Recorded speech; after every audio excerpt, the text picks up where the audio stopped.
Hello and good morning, everyone. I'm gonna be doing some MTG Brawl today, uh, so that'll be fun. I did make the announcement on Twitter this morning that that was gonna be the focus, and yeah, I have three decks that I haven't shown you guys yet that are all along the same theme of sacrificing a lot of artifacts. Oh, I have an emote now. Uh, even though I was pretty sure I got emotes from the I did get emotes.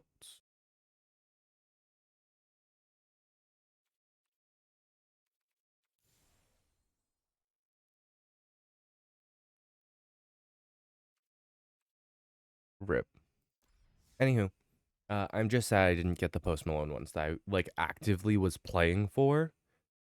Um, but anywho, yeah, I'm doing some brawl stuff. It's gonna be all sacrifice based today. It's gonna be a lot of fun. I did make the announcement over on Twitter a bit ago. My Twitter is linked below the stream. That's where I post the announcements on when I'm going live, what I'm going live with, etc., etc.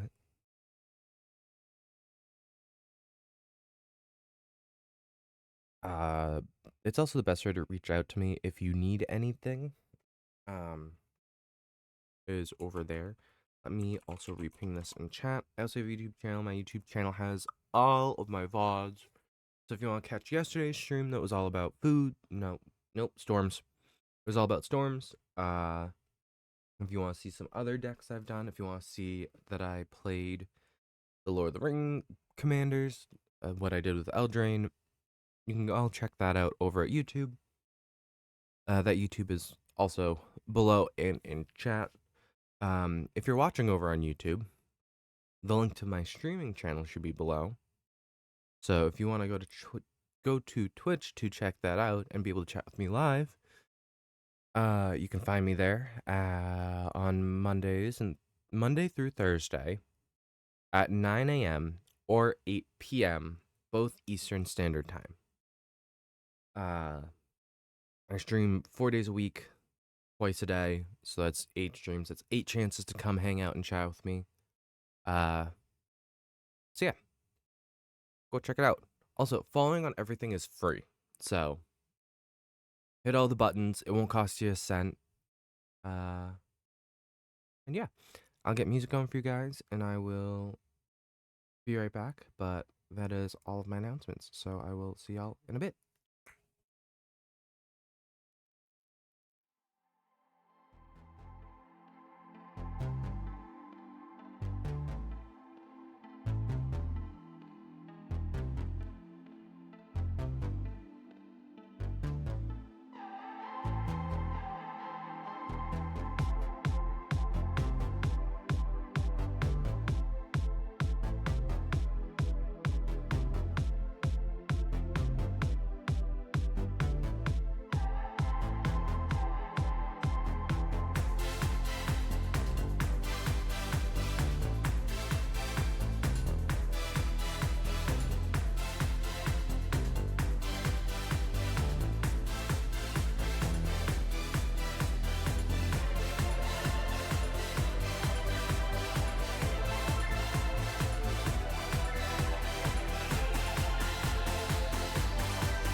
Alrighty. I can probably leave music going quietly in the background. But it is time. Nope. Nope. It's this one. So, hi everyone. I am doing some Brawl stuff today.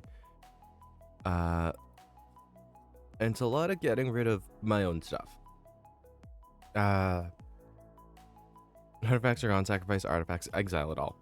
These three are my 3 decks for today. So I'm gonna start with the most colors. It's a Corval deck. Wow, so creative. I mean, it's a Corval deck. I have things that like sacking. I have Vat of Rebirth because I sack a lot of things. I have things to make treasure. I have things to make food. I have things that care about artifacts hitting the battlefield. I mean, Dragon Spark Reactor is another one. Lazarus is just fun because when I have Corvold out, Corvold goes nuts. So does Sir Ginger, who's also in this deck, who is also in the Prosper deck, who is also at the helm of her own deck, because she cares about sacrificing things. Whenever another artifact I control is put into a grave from the battlefield, sacrifice, I put a 1/1 counter on Sir Ginger and scry 1. So Sir Ginger goes nuts. Sadbot gets good value. Atsushi gets good value. Stormkill Artist gets a value. Hoarding Ogre gives me a bunch of treasures. Hoarding Ogre should also technically be in my Prosper deck, although I believe he's not. I think the only card I'm thinking about cutting is this one. Curseus gives me treasures. Savvy Hunter gives me treasure or food. Fragrant Took gives me food whenever I make anything else.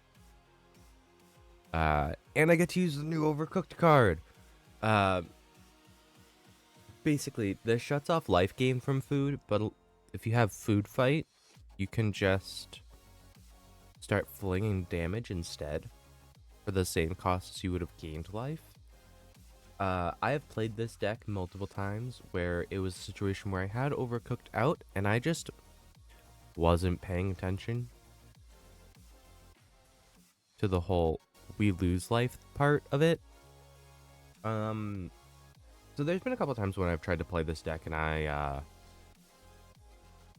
did the thing where I tried to sack my food because I was actively dying. And I was just like sacking my food into nothingness because I didn't have Corvold out. I had Overcooked out, so I wasn't gaining life. It was a bad time. But I've learned that Overcooked does not shut off life gain one-sided. It shuts off life gain on the entire board. And I'm playing a veto deck. Playing against a veto deck, which is not a good sign. I mean, I have all my mana, though.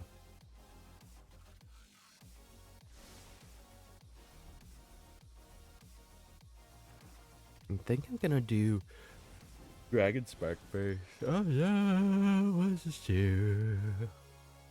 Whenever a creature controls a counter on a creature. Oh. Dragon Spark.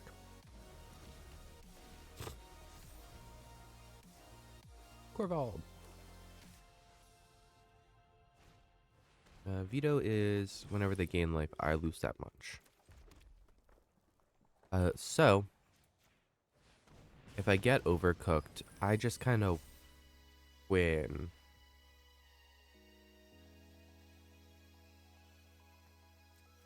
I don't want to play the Cauldron Familiar with my treasure that I just got. I would rather not, actually. I should have played Crucius.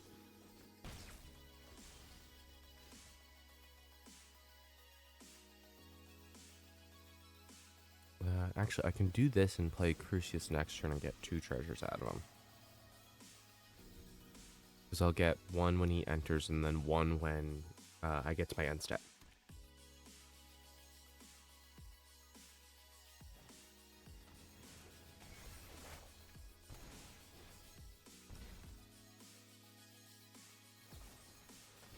Okay, that's cool.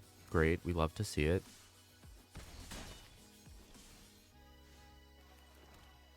Black mana, Cauldron Familiar, Perseus. Discard Sokazen Smelter. Ambitious. Whoa!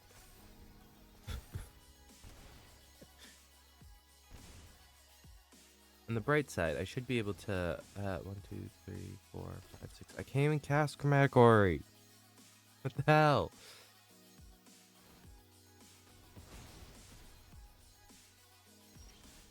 Oh, that's frustrating. I can cast Chromatic Ori.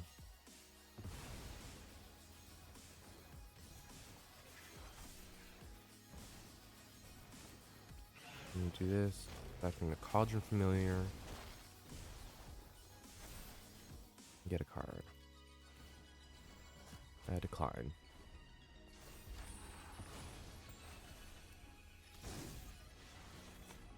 Oh, right, because Chromatic Ori turns all of my spells essentially colorless.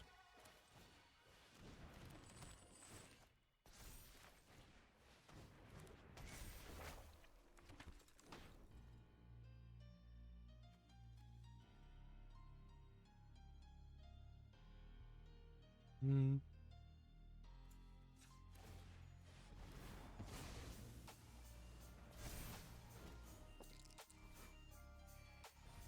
Gain 3 life and draw 3 cards.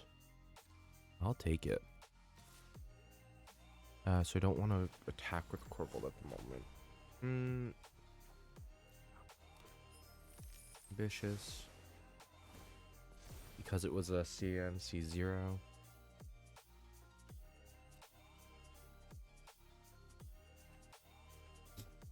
I think Feed the Cauldron is going to hit Veto. I think that's my best bet. Actually, Viconia might be good so he doesn't get my... I lose, right? Hold up.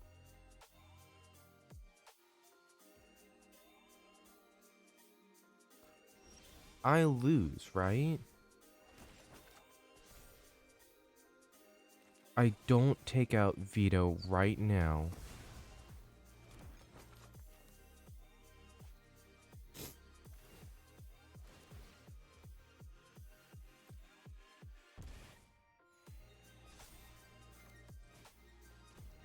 Yeah, and Bastion of Remembrance is out.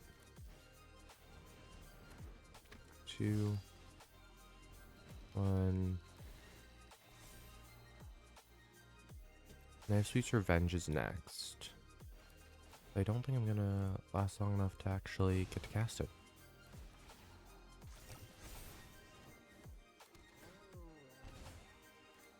Actually, I can because of my treasure.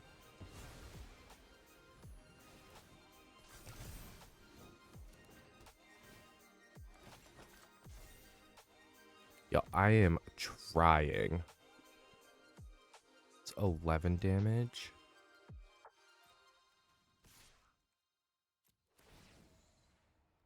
I mean, I sack a food.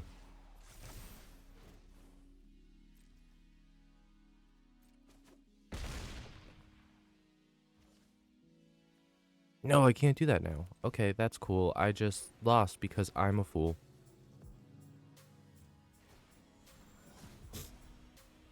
I have nothing to discard. Because I can't lose life with both Exquisite Blood and Veto out.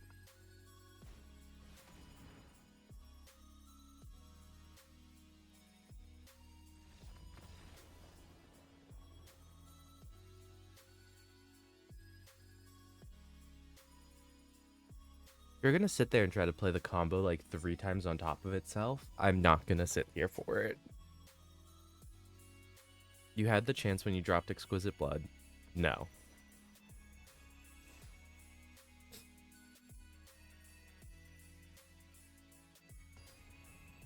I almost recovered it there. Almost.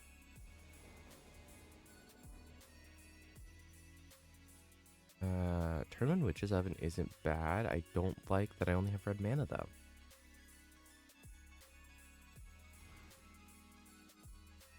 A whole lot better. Mirkwood Bats, Sir Ginger, Etsushi, and all 3 colors.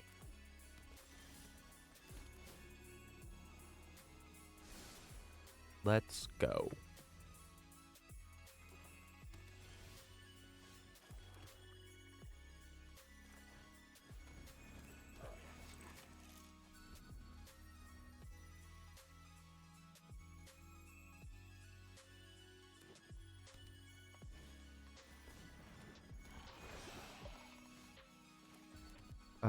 Do I drop Overcooked now? No, I hold on to it for a sec. Decline. No attacks.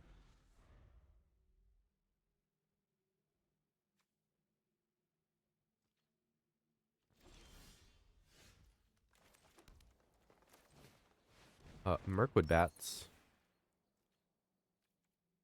No attacks. Greater sack a token.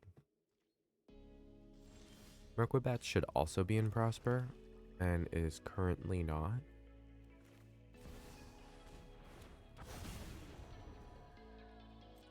Fine. Bats.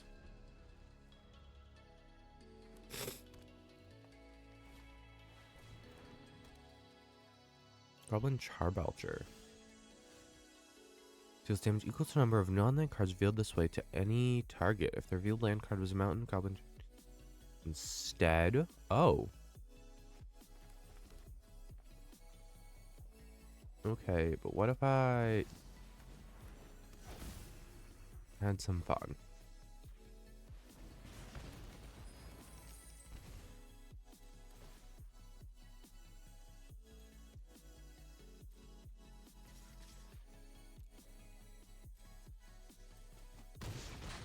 Because this will get me a food fight.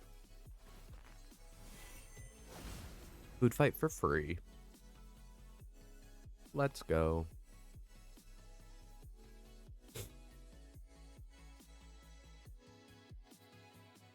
The trick is getting like 4+ food fights. Why are we doing this? Oh well.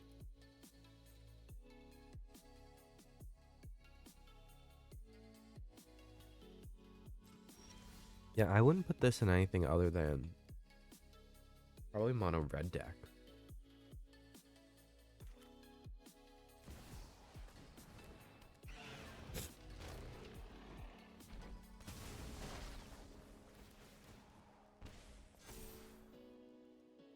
Put that away. Now I draw.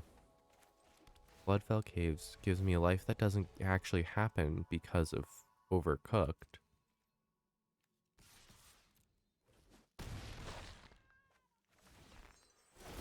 And I'm just chilling.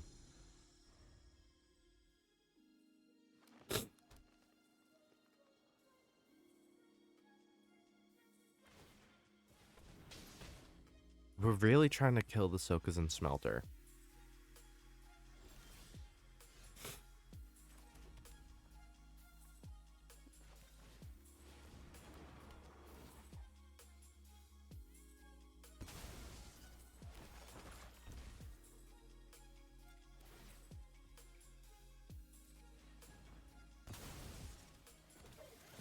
That triggers everything again.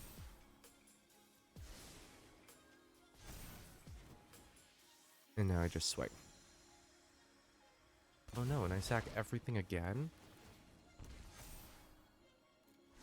The Teething Wormlet.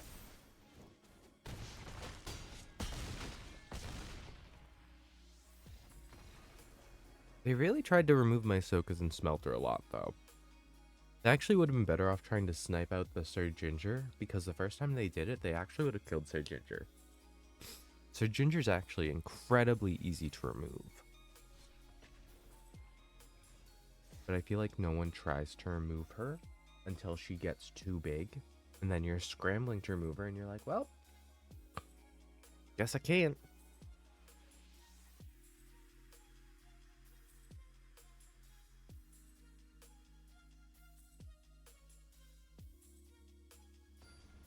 Oh, excuse me.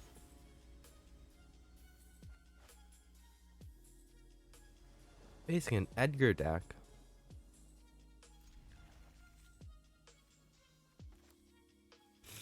What if I save the Witch's Oven until this Dragon Spark reactor gets played?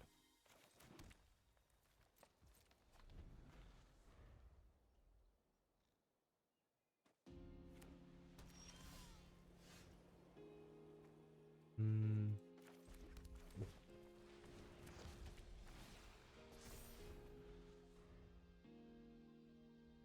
No, I love that I actually have the emotes.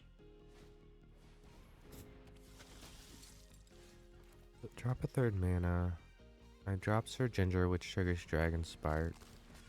And then I drop the Witch's Oven, which, again, Dragon Spark.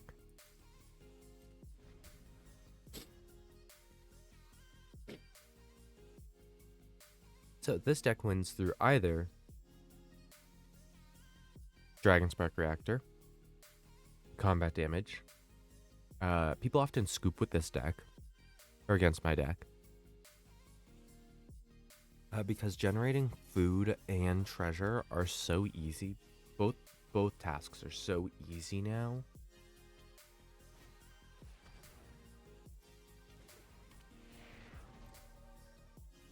I mean, hell, I almost managed to squeeze my way out of Exquisite Blood, Sanguine Bond. Almost. Didn't, but I tried.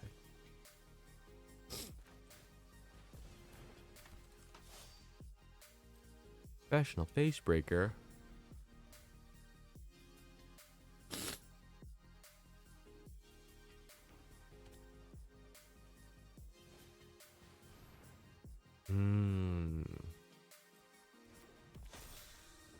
See, Edgar Charmed Groom is interesting.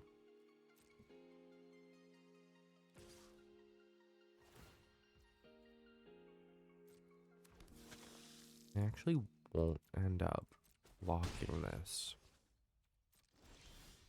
Because when I get the black mana I'm looking for, I am going to attempt to blow up Mavrin.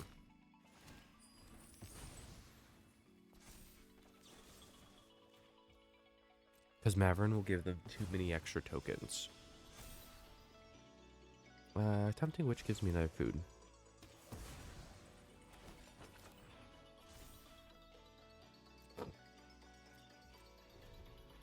I need to get 4 counters on Sir Ginger, making her a 5-4. Or a 6-5 rather, sorry.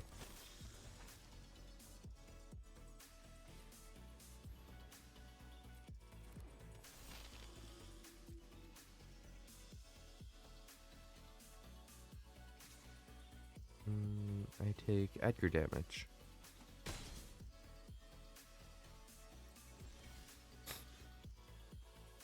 I have no black mana.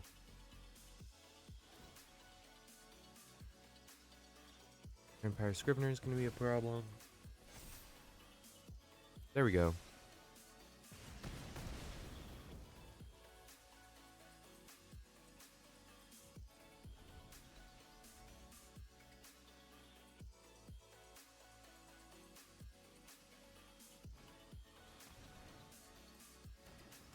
You gonna put on Edgar?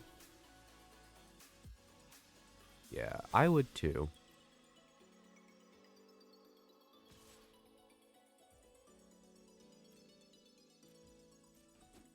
But I don't want them to flip Edgar and start making the tokens. Tough cookie.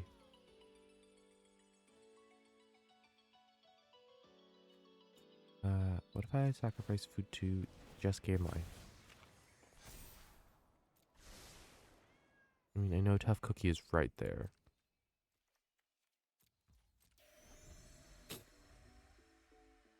The problem is because Sir Ginger starts as a 3-1.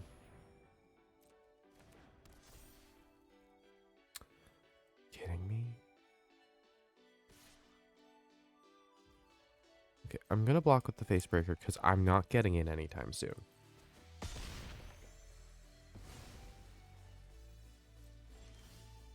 My turn. Witch. And a cookie.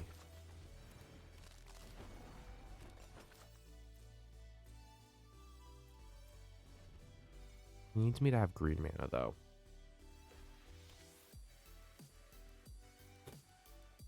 Because I can start animating my foods. And in fact, that's probably my best bet. I can't let that die either. Why do you have vampires that I can't let die? Why is that a thing?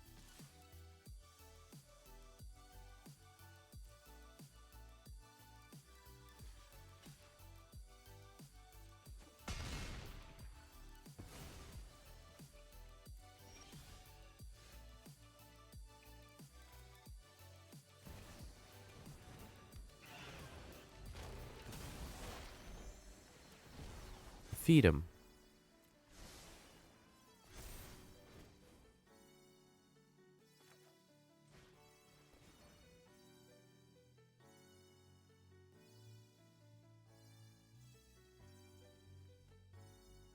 Let me pull a swamp here.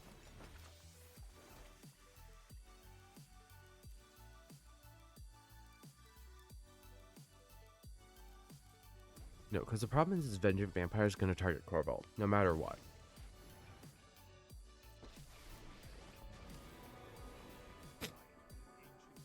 How do I have Hexproof? Hexproof as long as an opponent controls a Planeswalker. Ah. It's Hexproof and Trample? Trample, Hexproof, and Haste as long as an opponent controls a commander. What if I just do that? So now your Vengeant Vampire target can't be Sir Ginger or Corvold. You have to get rid of the tough cookie. But you know what? You know what I'll do? I'll sack the tough cookie.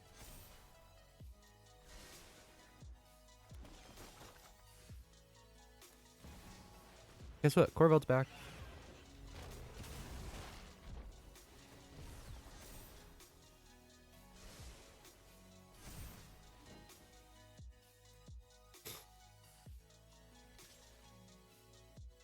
Four, 5, 6, 7, 8, 9. They have to block with everything, and they lose everything but Edgar to kill Sir Ginger.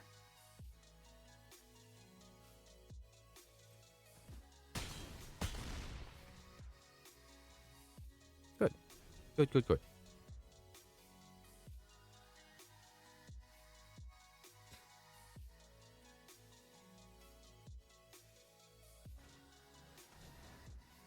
I can destroy target enchantment on the Mark of the Vampire to remove the lifelink. I should have probably tried to do that this past turn.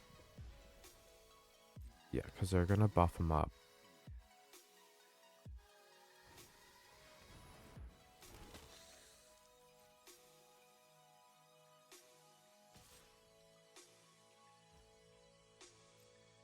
Because that forces me to block with no life.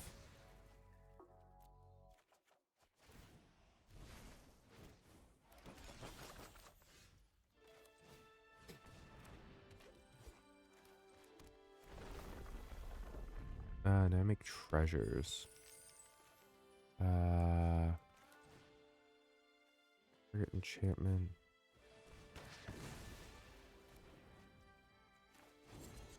Curious Pair. I make a token.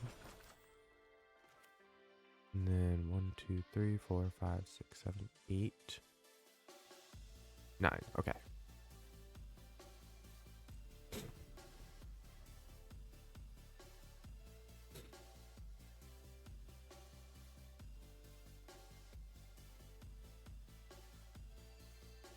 My thing is I really don't want to block with my Tireless Provisioner. I really don't want to be forced to, but I'm gonna be forced to.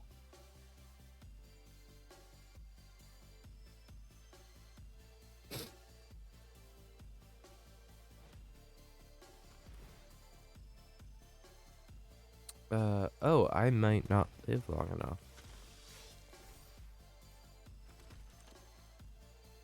A token. Can't believe I'm gonna have to throw that in front of Edgar.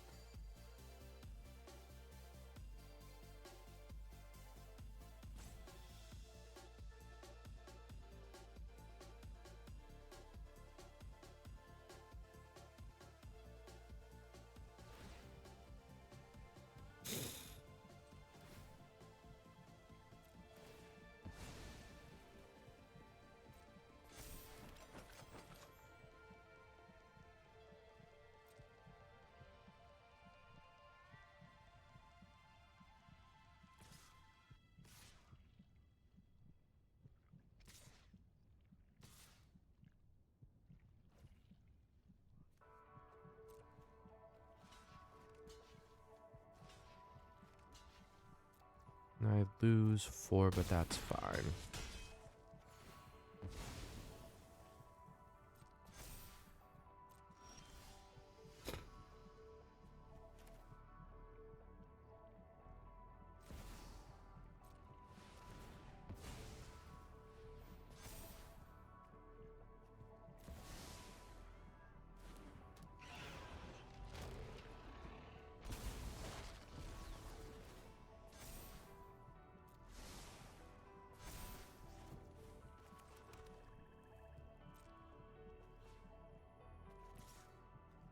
I wish I could give a Ginger Vigilance.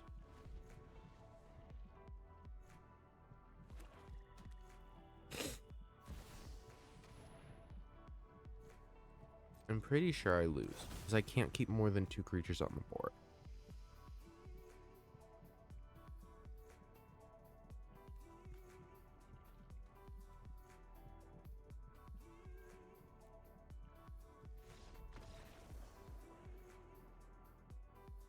Yeah, because every time their creatures would start dying, they would just swing in their 2/2s at me.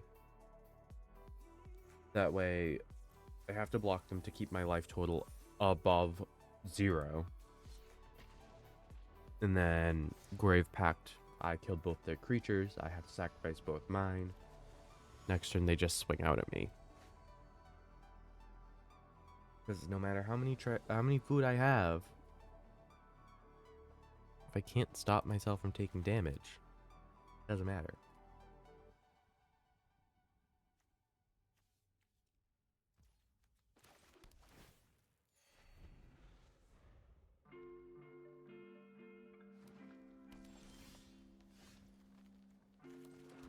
Hmm. Hmm.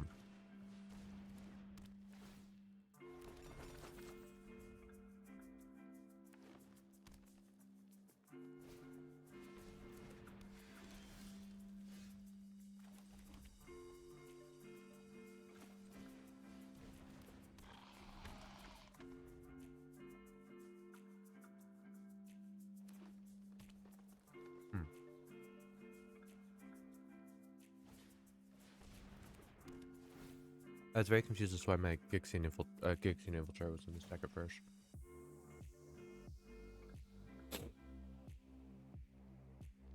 They're just trying to ramp.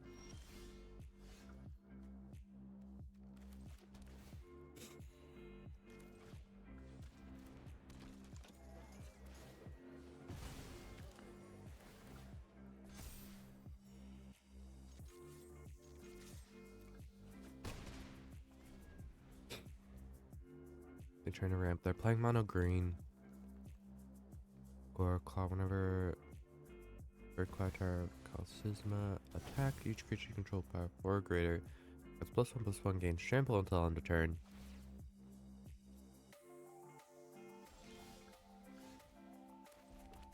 I want to get the Defense of the Heart off the board.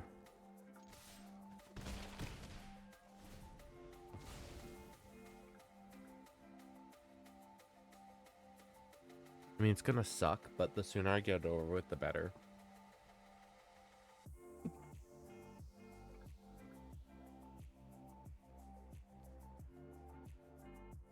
I always forget that defense is the hardest straight onto battlefield as well.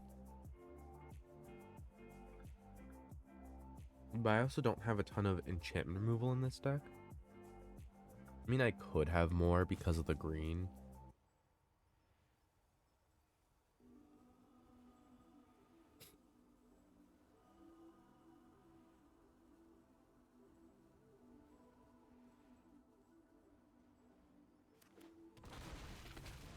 Yep, nope, that sounds about right. So I just quit now, right? Because my stuff will never be that big.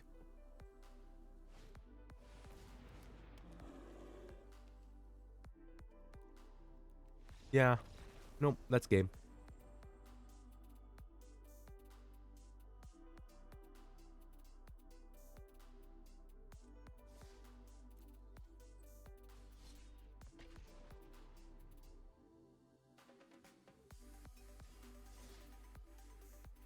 I do want y'all to know my Corval deck actually has a very high win rate. I may have lost almost every single game that I've played so far this morning, but this deck does have a high win rate. The Balrog? Hey, I have that card. Balrog.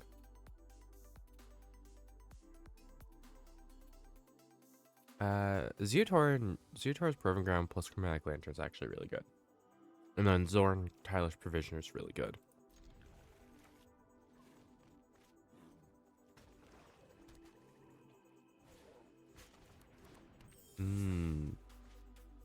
A fairy? Interesting.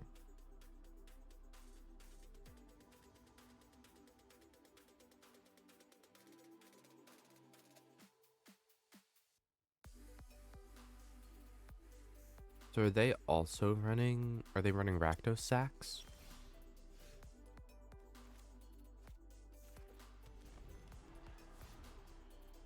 They might be running Rakdos Sacks. I wish I had a turn 2 Arcane Signet.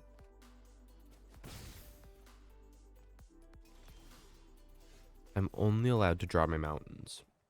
Apparently.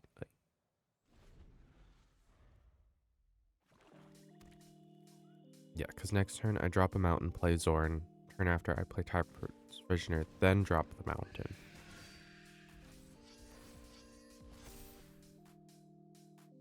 Oh no, the 1/1 flyer when I have no board state. Also, Nazguls are always a problem. Nazguls are a problem 100% of the time.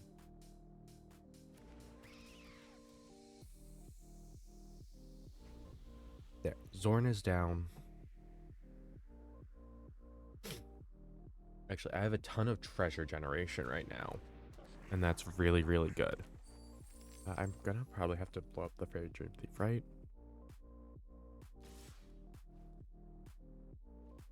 Yo, block.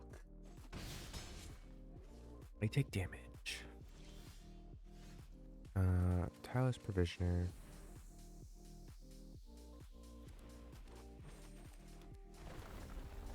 Temple of Malady. Treasures. And Knight of Sweet's Revenge. Good, good, good, good, good.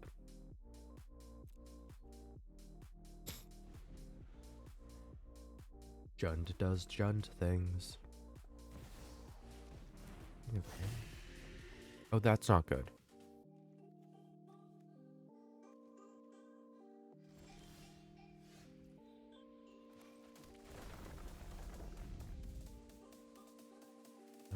Treasure. Gold Span.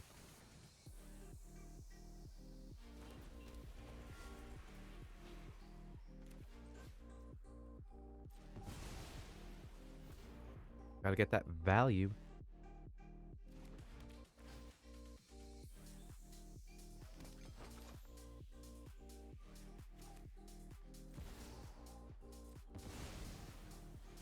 Yeah, because I can rush out Corvold and then sack the food to it. To be fair, I played Corvold on turn 5 regardless. I played Corvold on curve. I really did.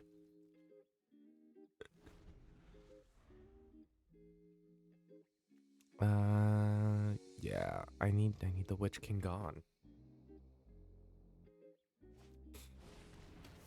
Yeah.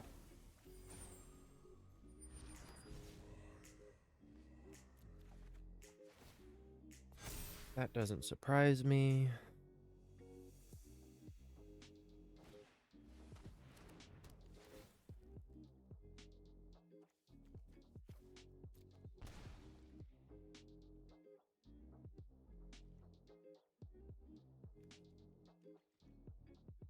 How'd this get a counter on? Oh, it's a Wraith.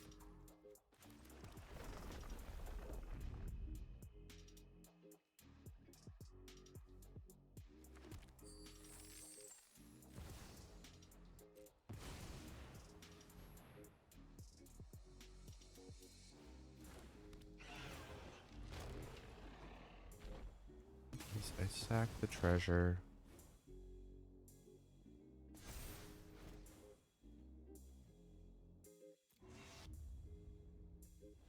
So they're gonna keep trying to kill Corvold until their Witch King is big enough to be able to take a one-turn Corvold? Is that what I'm understanding? Except by 3 or more creatures? What the hell kind of...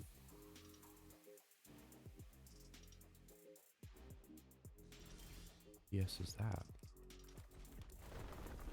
Transformation. Hit. For treasure.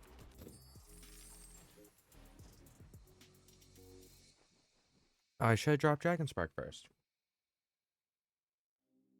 Wah wah. It's okay.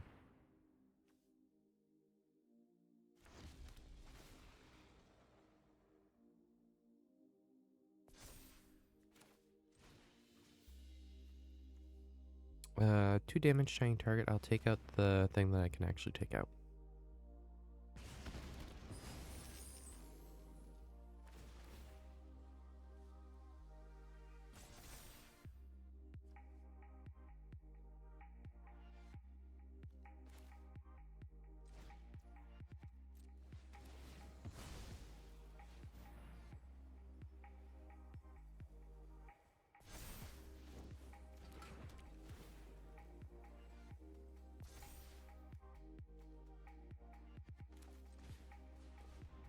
There we go. Let's get more stuff going.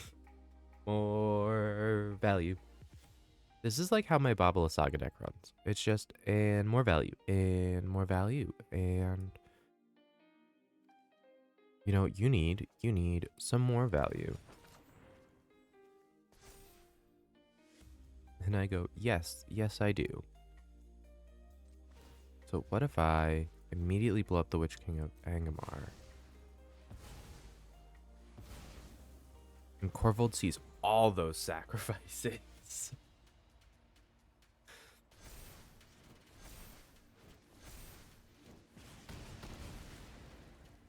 The Overcooked makes me happy, but I can cast it because I have the green mana from the food.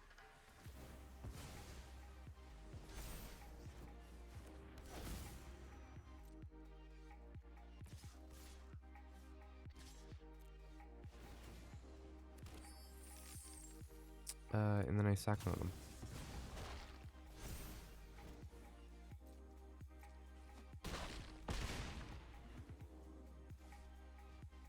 And then I drop Tough Cookie.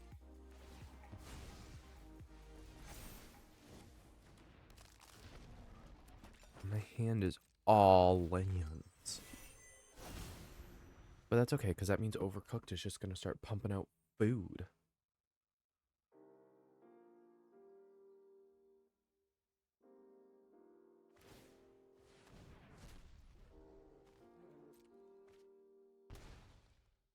You know what I could do? I could sacrifice Corvold to the Witch's Oven. I mean, he'd go back to Command Zone, and I think he'd be, like, expensive. But treasures create 2. This creates 1. These also create 1.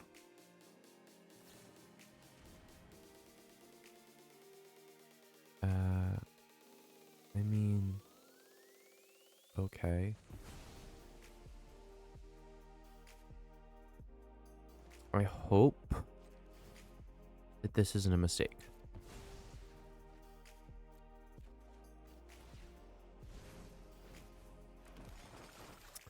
It was not a mistake. Just so y'all know.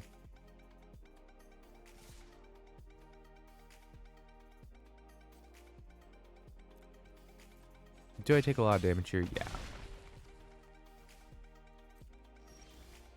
Is it worth it? Absolutely. Trail of Crumbs. Corvold. Sack of food. Trail of Crumbs triggers. I pay the 1. Peregrine Took. Who I'm absolutely playing.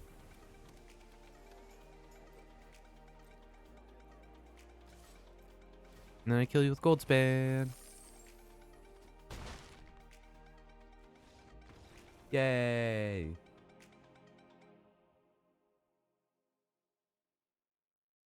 I didn't even need Peregrine Took that time. But that was just because I was able to make so many treasures from Zorn. Zorn go burr. My leg is hurting.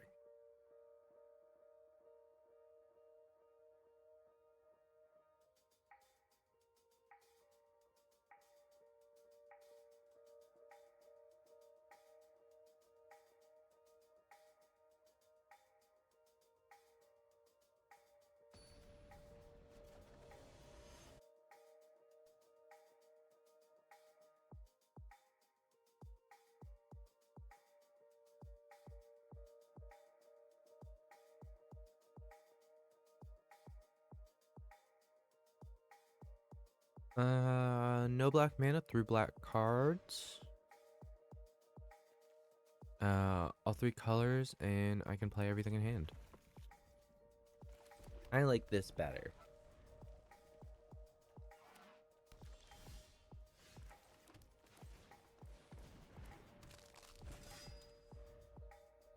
They're unironically playing Wastes.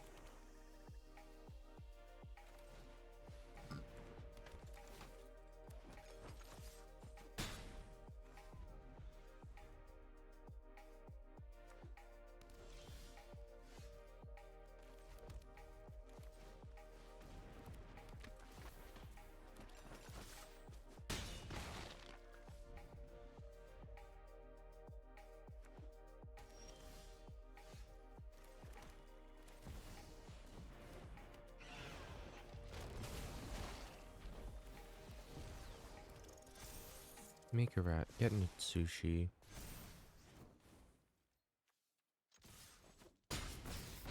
Why are they playing Wastes though? Their commander has colors. Also, most of my abilities are triggered. I think the only ones are the fact that Sir Ginger technically has an activated ability because I can sack her as a food.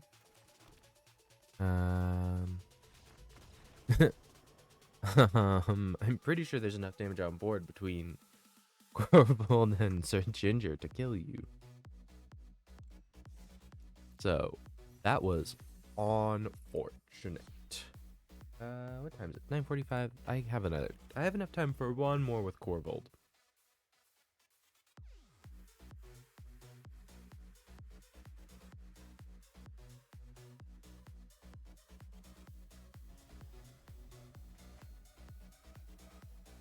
Another Balrog deck. Ooh. Also, shout out to someone having an Edgar Markov player name.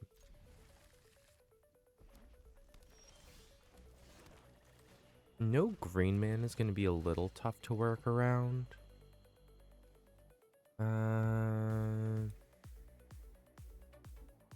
No, Nah, I'll just cycle them both to the bottom. As much as I need the land, I don't need it in that color. Silk is in smelter. Because if anything, I need to move stuff around.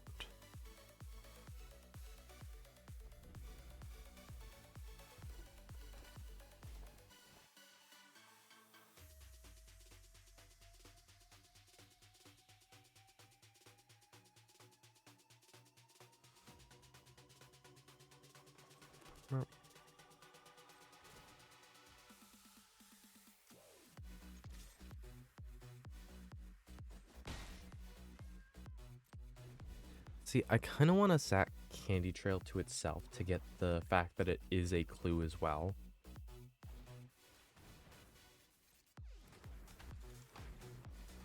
Whenever they sacrifice.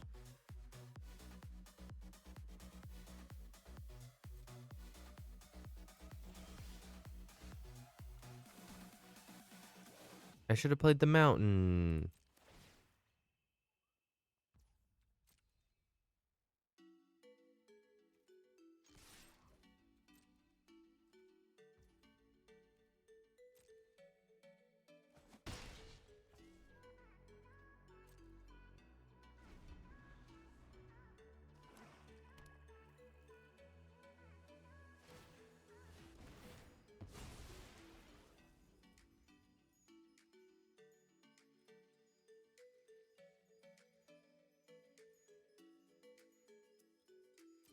They sack something.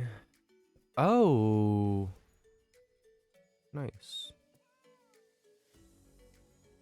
We love a crit success.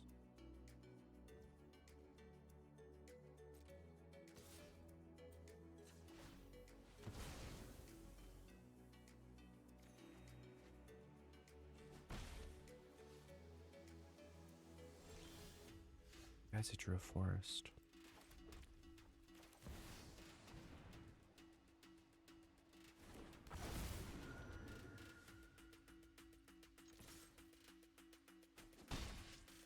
Aggro. There and back again. What are we making? So she can't block? Yep.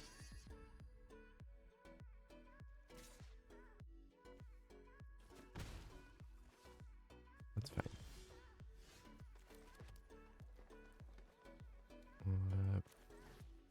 Brandywine. ETBs get our food. I pay to turn that food into a 3-1 with haste.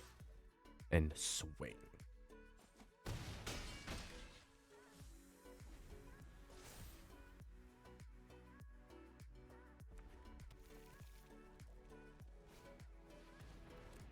Am I gonna win without playing Courtvold?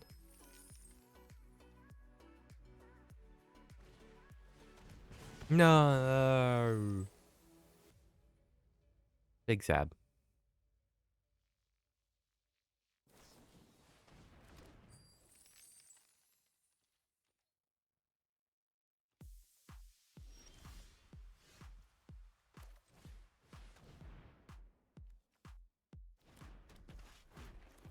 Stormcone, food to share, treats to share.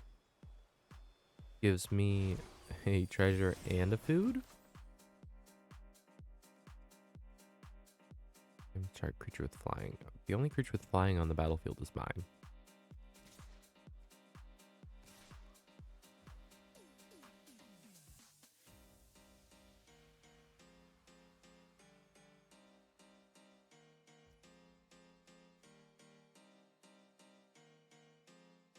I don't have any shenanigans I can do.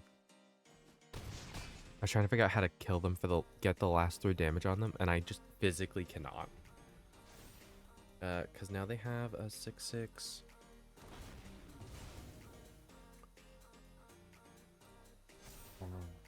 6/6 with haste.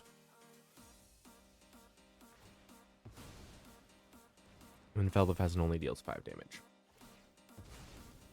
Where it want.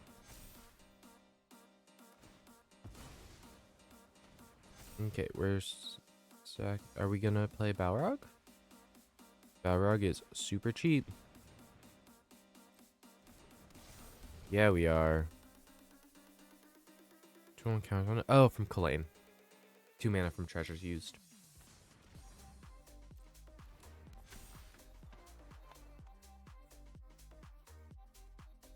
Haste? Why does Balrog also have haste?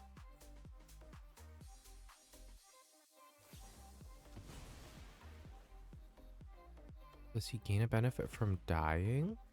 Every target artifact creature an opponent controls. What is the target? The target is Atsushi. Okay, that's fine.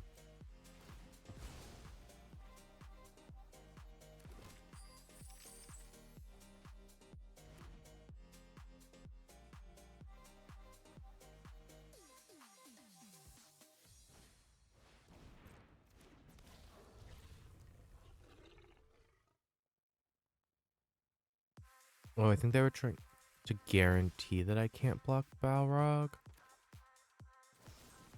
Boom. Create 14 treasures. I can't stop that.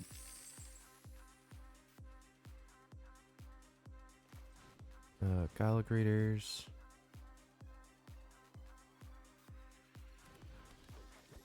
Because I'm going to sack all these treasures to play Corvold.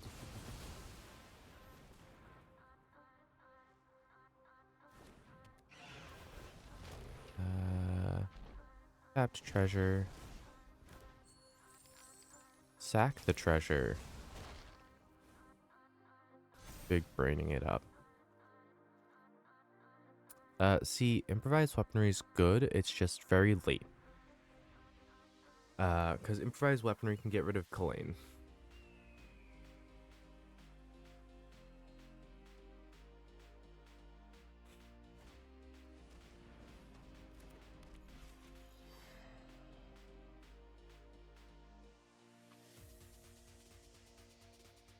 Also, I love that Kalain is painting a Displacer Beast. Hey, I have one of those. Hey, yours is bigger than mine. But if they don't take care of Corvold, I win. They don't have enough damage to kill me outright.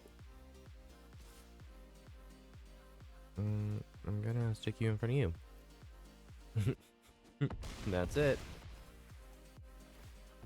Because I get a food.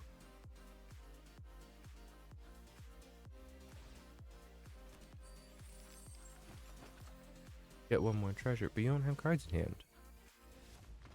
Yep.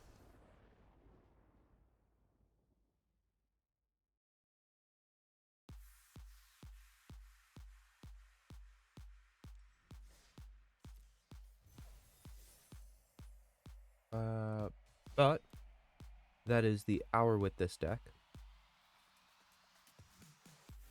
So now it's time to move on to Prosper. If you don't know, Prosper is one of my favorite commanders, like, total. I love Prosper. It's a very red heavy deck. 47 to 19.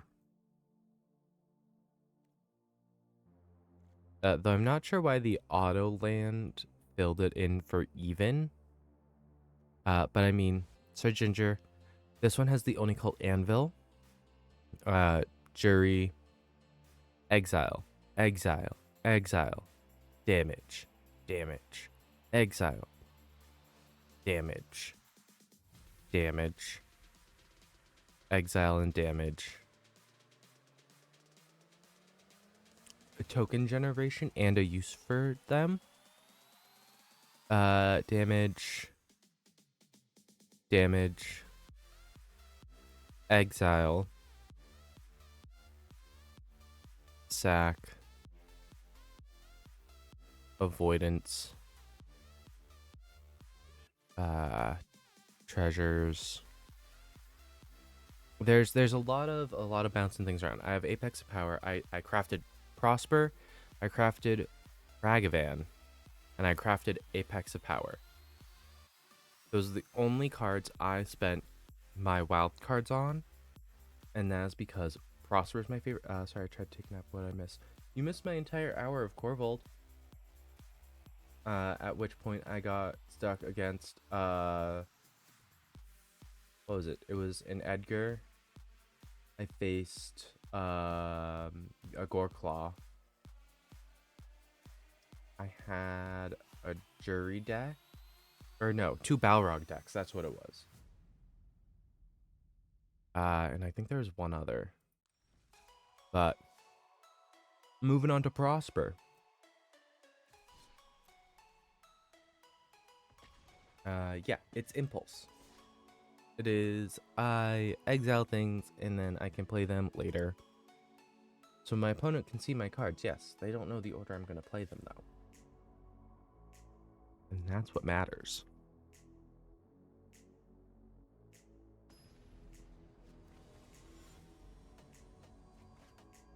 And I'm facing a Tali. I'm facing Girl Toxic. I'm Fragment in my opening hand. I also have Apex of Power, meaning I won't have the risk of exiling Apex of Power. Because when I play this deck IRL, I hit Apex of Power 60% of the time when I exile something. Apex of Power is almost always one of the first cards to go. I'm gonna try Dash Ragavan. More tweaking on my Chatterfang deck, add things like Meat Hook and Zulaport. Yeah, no, that makes sense. Monkey.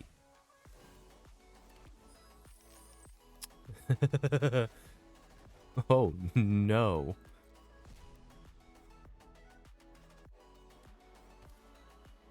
Yeah, I just only get those cards until end of turn. So I'm just gonna eat their deck real quick. Don't mind me. Unless I hit something cheap enough I can play. But that was a land, so let me play your cards.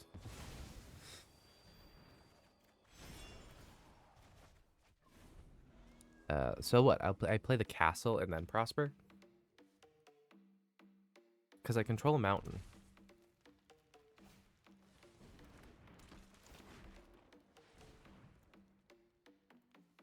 Monkey. Castle Embereth. Prosper Tomebound. Exile Valkut Exploration.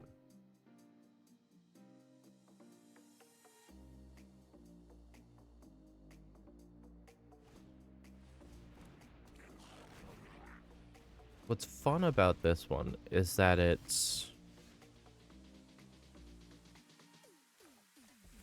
converts things into damage pretty efficiently.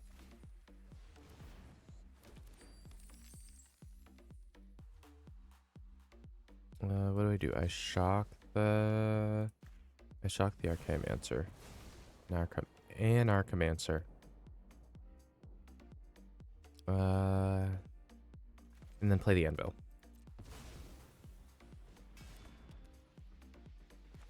And I don't drop the monkey. The monkey stays in hand so I can protect him. Goldspan. This deck is about to go nuts. 6, 7, 8. I don't have enough to play Apex of Power yet. Or actually, because Goldspan doubles my treasure.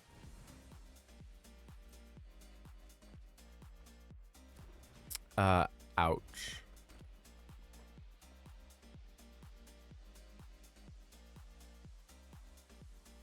That is the worst escape to the wilds that I've ever seen.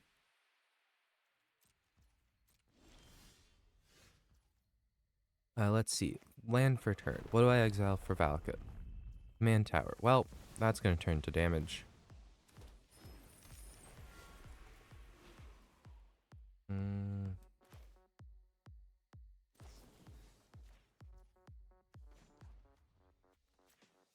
Red.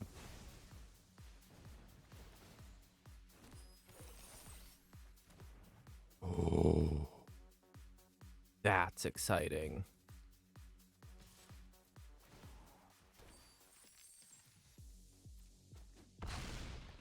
Four, six, seven. Black. Black. Black. 7. 8.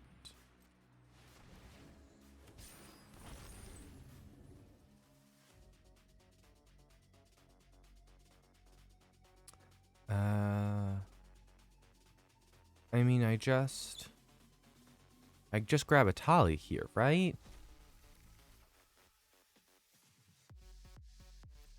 I just exile a Tali, right? And after I bring this guy home from cross country. I'm terrified of that concept. And just be prepared for me to bring something to the table that is equivalent in power to a Chatterfang that has me token Zulaport. Cutthroat in it.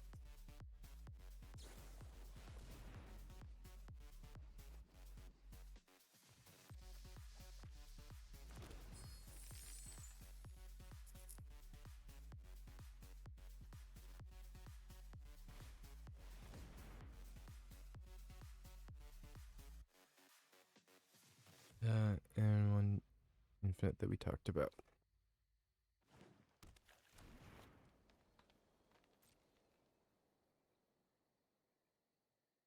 Like I said, just expect me to also be using a deck of equivalent power.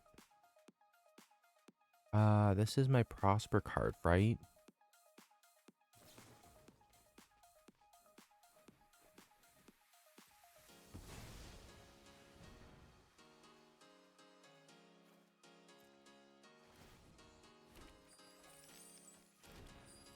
Ooh, and I still hit Shadow the enemy.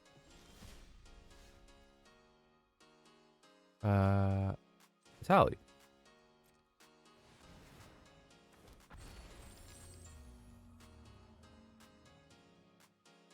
Mirkwood.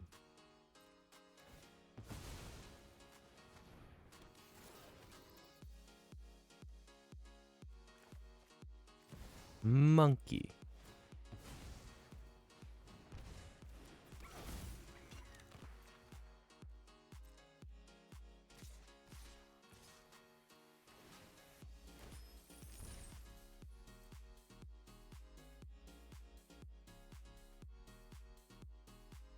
The only thing you can do is block the monkey.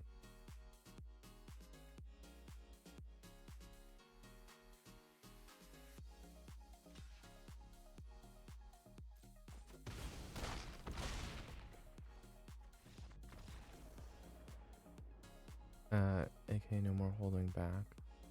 Not against Chatterfang. I can't afford to. Typically, the life totals suggest otherwise.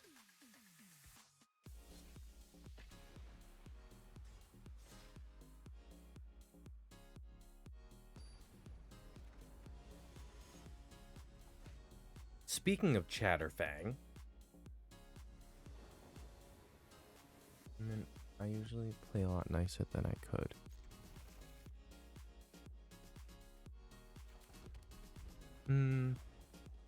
The problem is there's no nice way to play Chatterfang. Like, realistically, that's all it comes down to. Because there's no actually nice way to play Chatterfang. Because Chatterfang just goes nuts.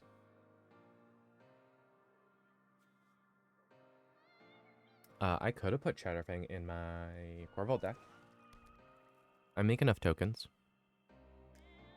Chatterfang, Peregrine took.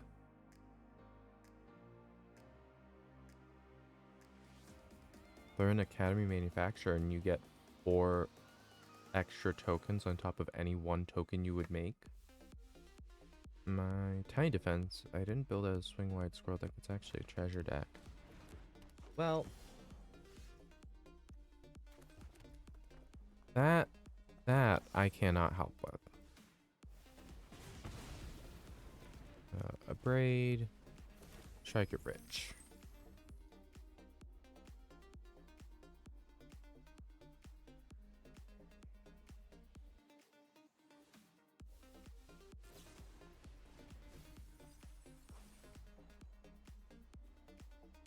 Glimmer Barn.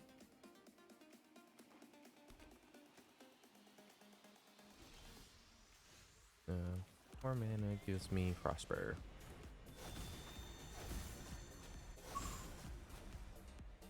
Good stuff. I love exiling lands to Prosper.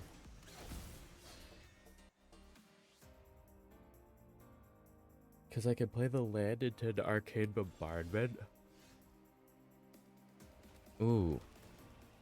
Okay. Land into Arcane Bombardment into Shock.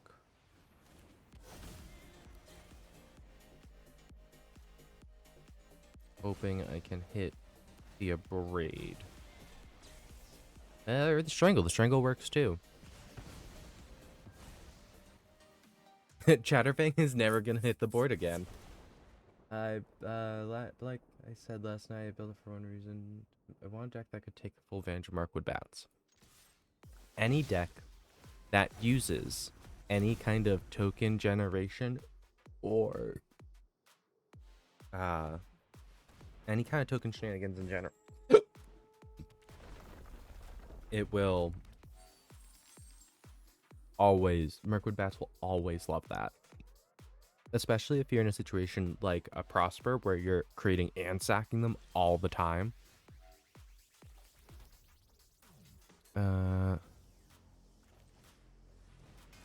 Oni Cult.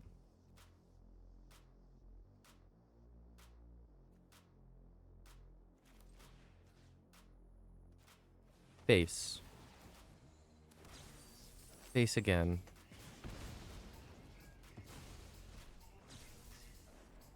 I hit Strangle again. I was gonna say the problem is hitting Strangle as the first thing with Chatterfang has sack outlet on it.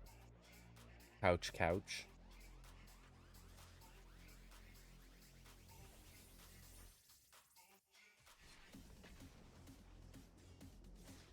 No, I know. He has an outlet on him. But that's because he likes things being sacrificed, because the more you sacrifice, the worse squirrels you get, right?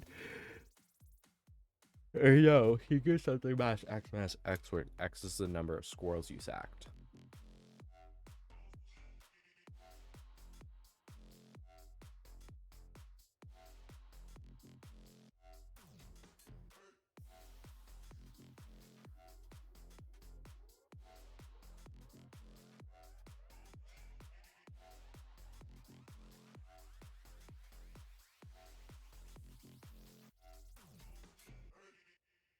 Yep, all for 1 mana. Yeah. Yeah.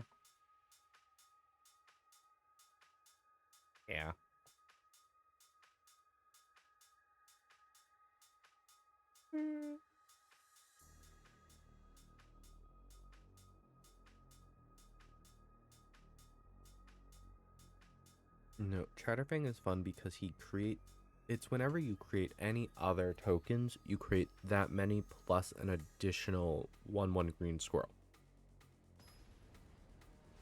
Combine that with Peregrine Took, who whenever you create a token, you create that many plus 1 additional food. Add Academy Manufacturer. You can run this all in Golgari still. And that's looking at 4 tokens on top of any other tokens you make. So any of your treasure tokens that you're making an additional 4 on top of.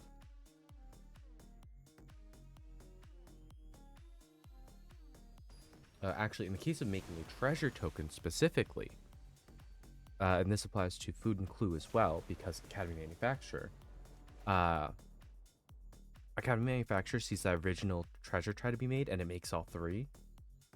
Peregrine Took sees that a token was made and gives you another food, which then Academy Manufacturer replaces. and one treasure turns into 7 tokens in that configuration. 1 squirrel, 2 treasures, 2 food, 2 clues.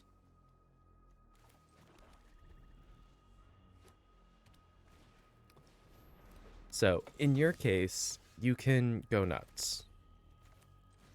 Go nuts, have fun. And your next. Are you gonna block with Harbin? Yeah, you are.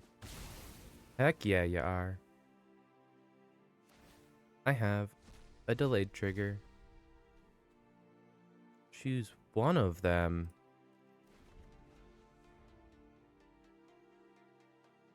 I wanted Tybalt. I don't have the mana for Tybalt. 2 damage, I gain 2 life.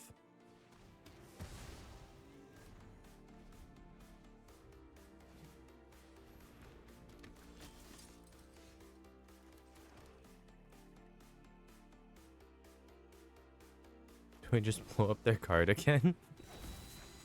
No, I can't. Demogorgon's clutches. They discard 2 cards, mill 2 cards, and lose 2 life.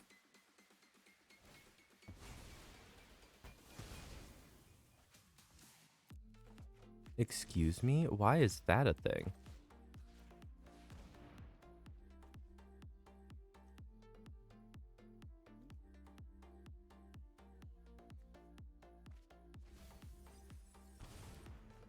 Oh, and the Senate Guild Mage is gone too.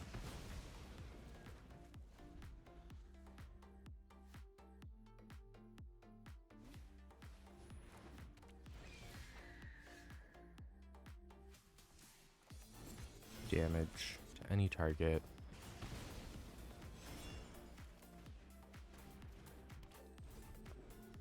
They immediately blew up my commander. I do not feel bad anymore for sitting here trying to remove all their stuff. Because if I didn't, I would be dead.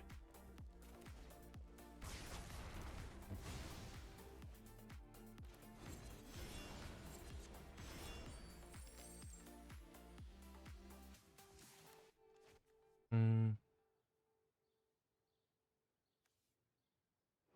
can't remember what he does.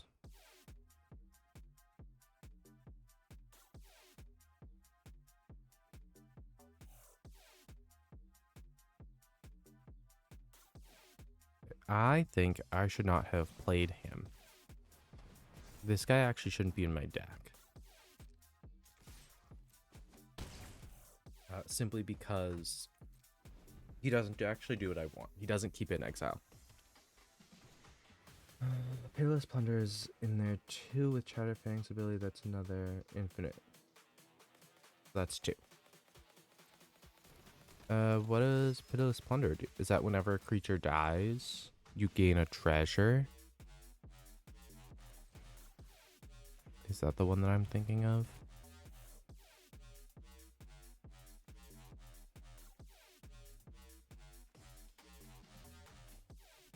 I guess the top 2 cards you get library, you may play them this turn. See, that's a problem. Whenever a creature dies, make a treasure. Yeah. Smothering Tithe. My guy, I just got enough mana to be able to play my commander again.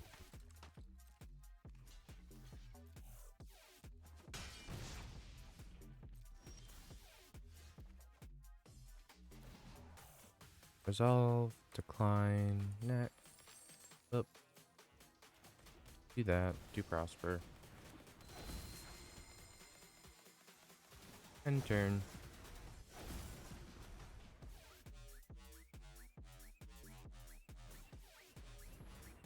Whenever a witch makes another creature, mana to sack, so infinite ETB and exit triggers. Well, yeah, because all you have to do is you then you sack the treasure to activate Chatterfang to sack the squirrel. Yeah, I see how it goes. I gotcha.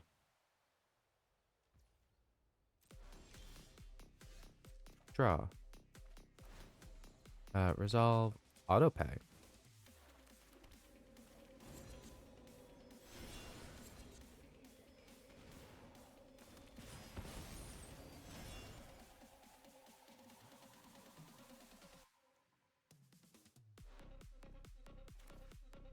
I have a storm card in my hand. Yeah.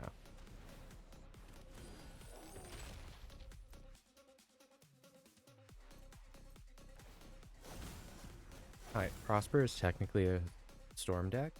Like I said, he's one of those commanders you just toss against one and you have an infinite.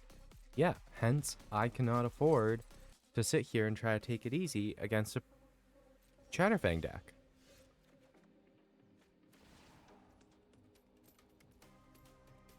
I think it's really dumb that I can sit here and just keep paying for a Smothering Tithe at this point. 3 damage, I gain 3 life.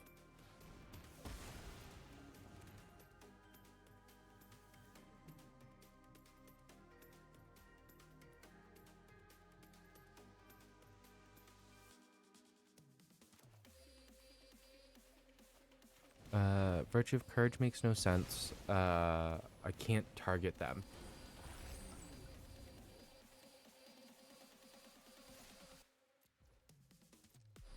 Because Leyline of Sanctity.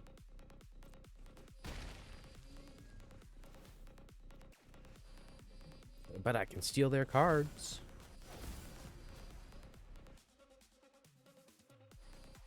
Gixian Infiltrator's good.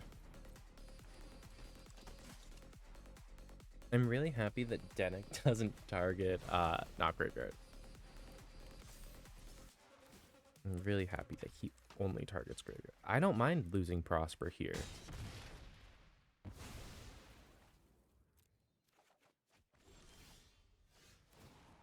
The gross part is I can just I'll decline it this time just to try to see how much, because that eats all of that.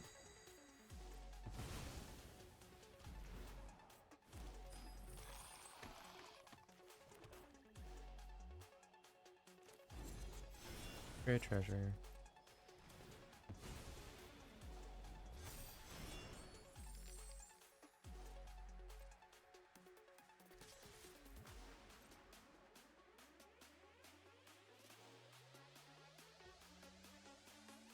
See what I hit.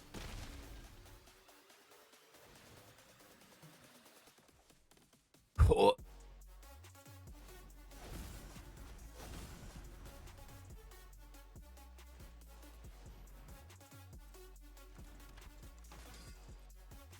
I had to make some more ads while talking.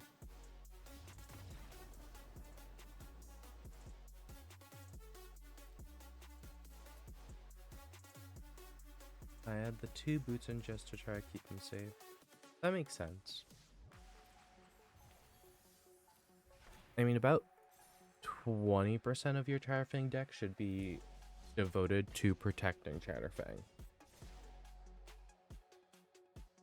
I also want to point out that I'm going through games so much faster right now than I did with my Corval deck.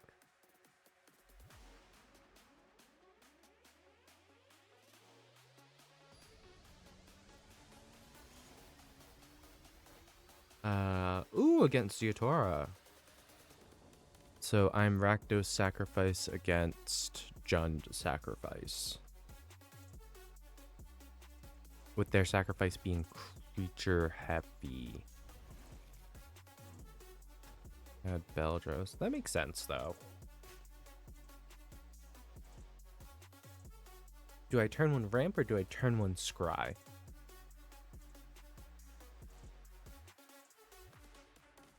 Because I have both of them actually in my opening hand. And I never do.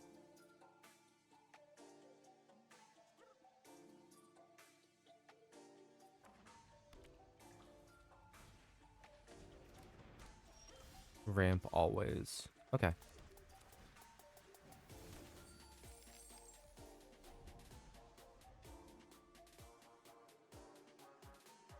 Traveler's Amulet. Oh, they have to sack it to find a lane. Okay. Am I gonna really improvise? No, I'll Bone Crusher Giant stomp it. Stomp the snake.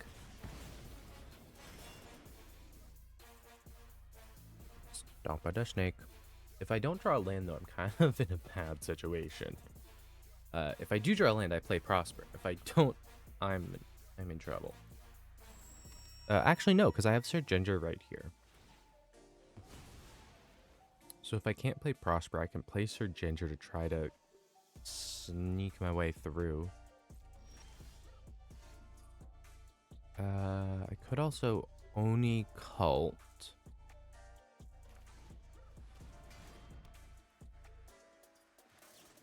Turn my treasure into a 1/1. And there's mana.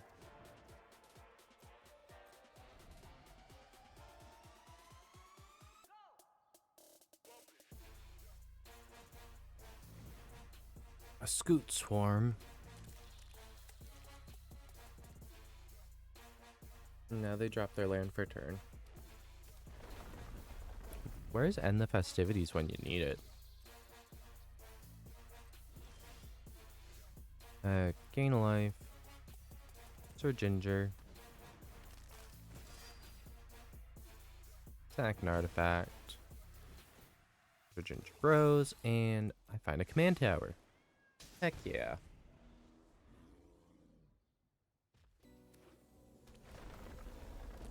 Did it take me turn 5 to play Prosper? Yeah. And that's okay. Emerald Hydra. Is this one power toughness equal to lands? Means you control when your ETB swings pro tap. Well, that's rude. Where's End the Festivities when you need it? It's Jund Landfall deck.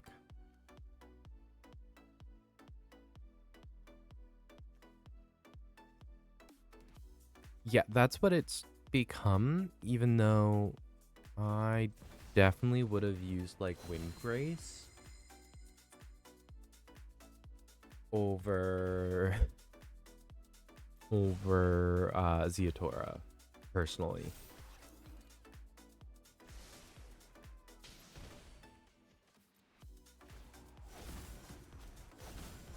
I exile the land with Prosper.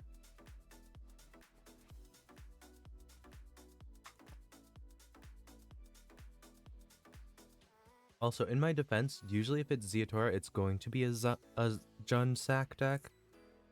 So it's not my fault, it's actually a landfall deck. Is it both? Did we just use landfall to just create scoots?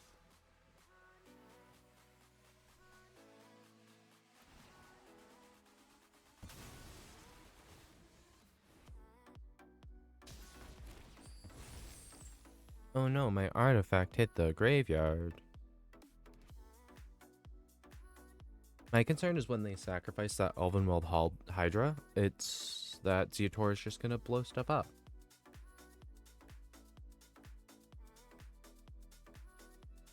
Yeah, because that Elvenwald Hydra could get big enough that it could one-shot me by fling with Ziatora. Don't mind, because I'll take that and throw it back. Well, yeah. That makes sense for Ziatora as well, but that's still a sacrifice base. That's like, I mean, you're running what?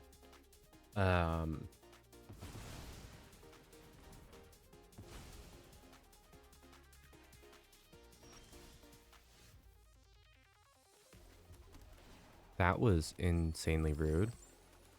What if I blow up Scoot Swarm Prime?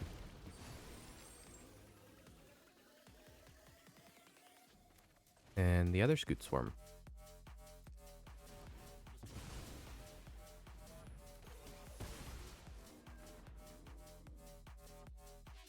Prosper not having reach is once again a problem. Galvanic Relay. No, yeah, this isn't Jund Landfall, it's Jund Fling.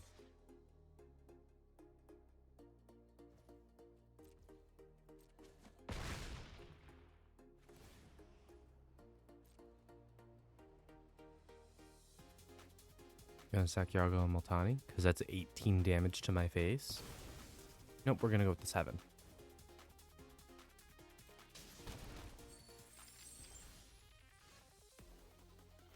That face breaker.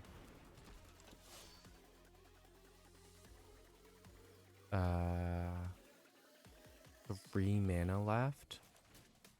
I'll go for the exiled cards.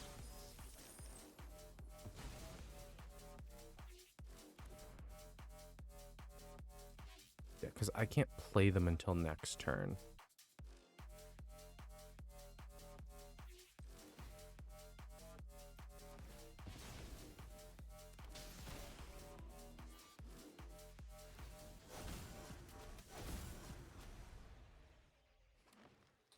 Yeah, there's no way I can...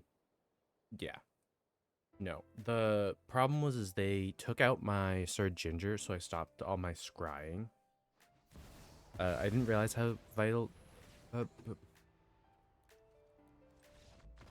No. No. We're not dropping Eldrazi on me when you can already kill me. We're not playing that game.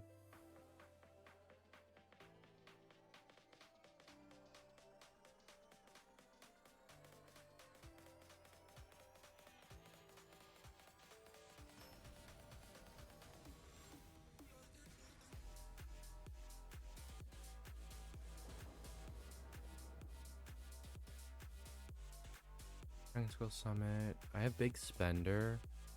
That Vitality. I can play my double black spells too.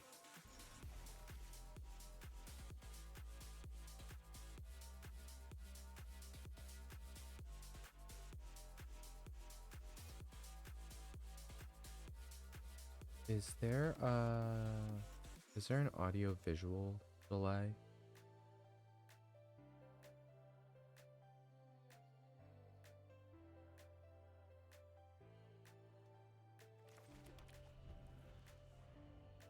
Because I just noticed that my subtitles were already caught up to what I was saying, but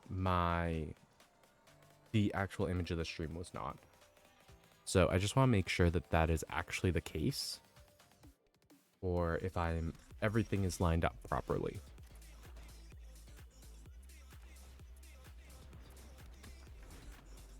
Also, I have the cool art jury.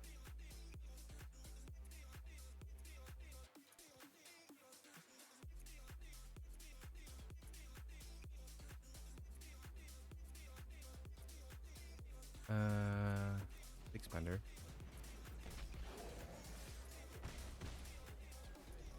Smack it around.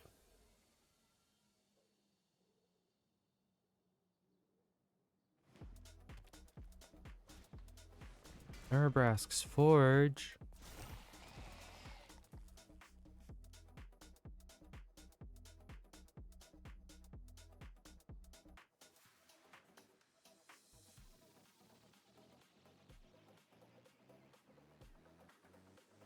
Also, I am facing a Corvold deck. I just noticed that. Urabrask's Forge makes sense.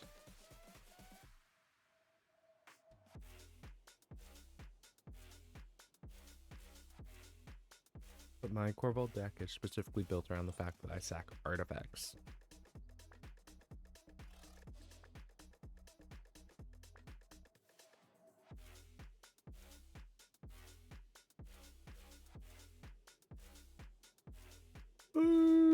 Ooh, excuse me.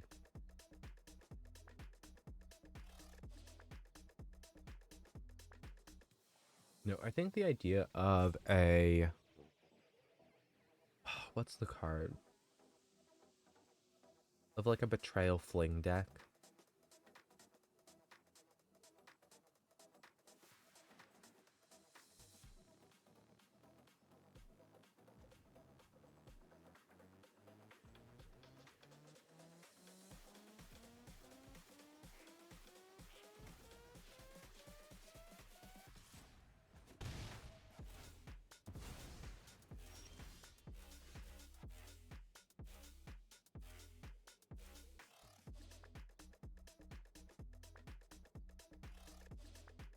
Yeah, because then you can play like things like Portent of Betrayal, all sorts of stuff for Ziatora. And then you just sack it later, so it's not a problem.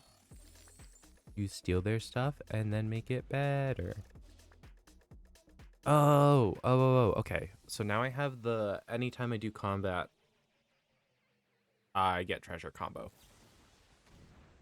But Devil, why do you hate me?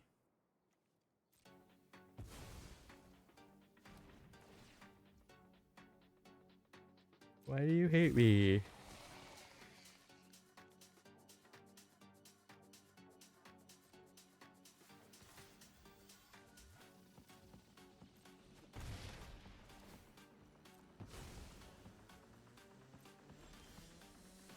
Okay. But what if I prosper Tomebound and then I get rich for an extra redo my treasure?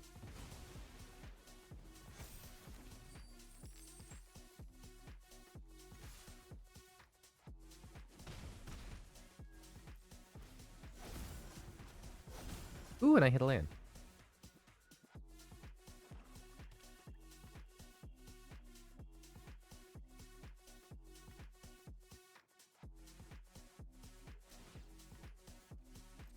I'm actually kind of excited. I haven't actually tested the last deck for the stream. Orvold. Orvold's a sack.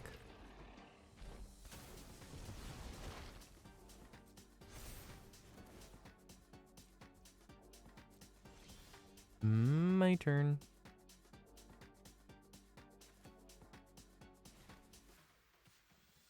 Actually, land first.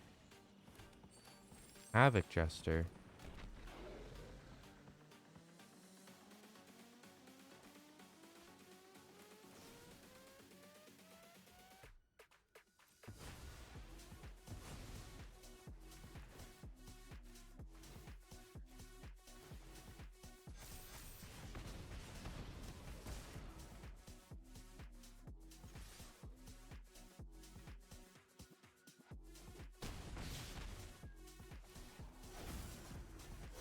Belden. Oh. Oh. I have an idea. What if whenever I sack my next treasure, I use the Havoc Jester damage? Oh, I can't use the Havoc Jester damage. Never mind. That was a fun thought. I'm glad I had it. Apparently, my opponent also saw that I had that thought and went, you don't get to do that. Which is totally valid. Strike it rich.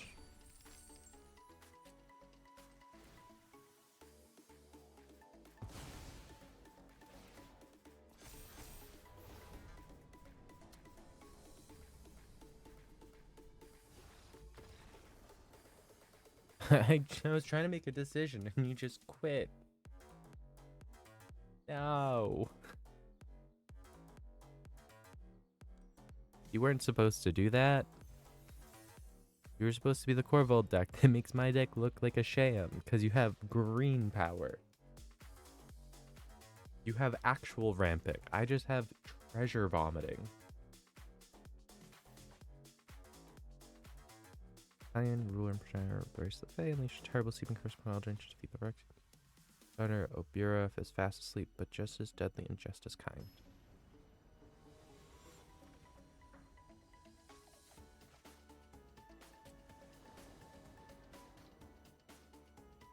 Kalia.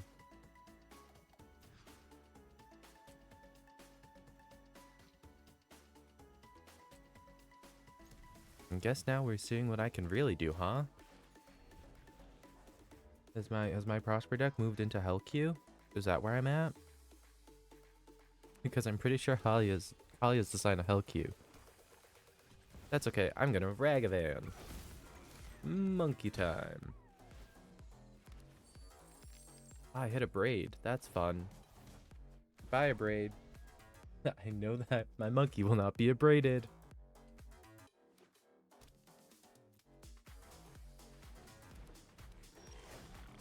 Ooh, that's bigger than my monkey. But what if I play monkey normal?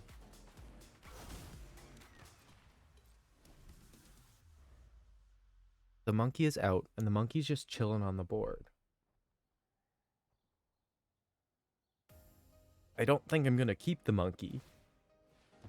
Ragavan is one of the highest targeted cards. But that Dragon Lord's Servant is a problem.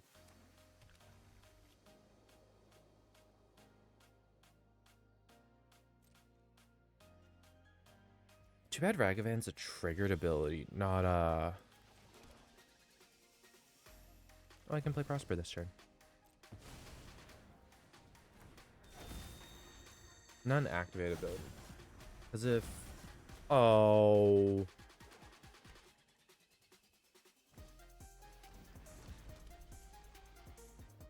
That almost feels as bad as hitting Apex of Power.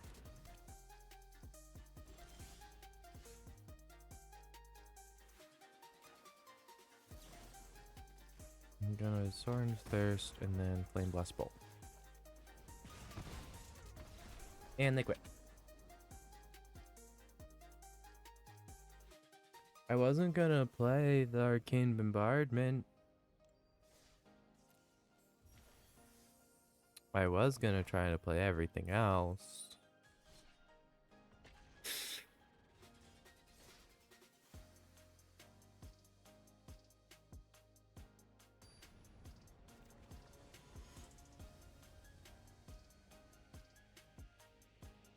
Why is MTG Reddit?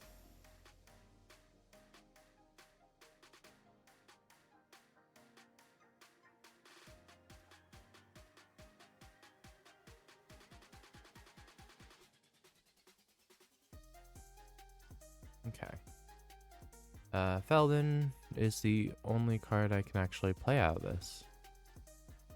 This has a bit more options. Birgi! I haven't played Birgi yet on stream.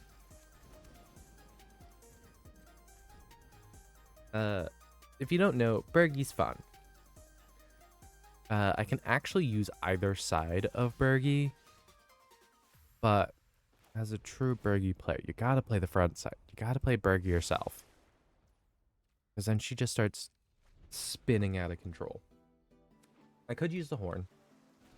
And actually, the horn would technically be better with my commander out.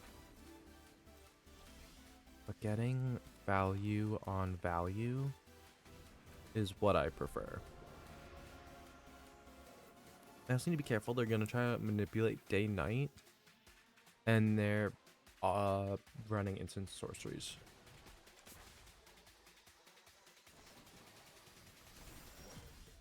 Ah, that's fair. I respect it.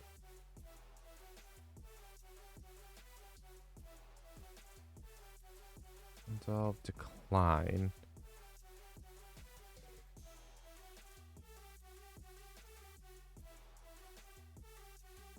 There's no way that I can actually hit so that I get Prosper this turn.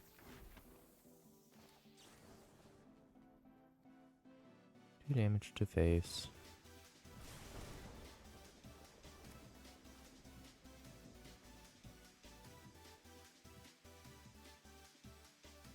End of your next turn, you may play that card.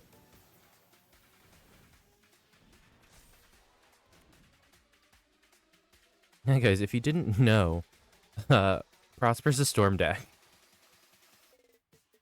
Considering I have 3 mana and I hit 3.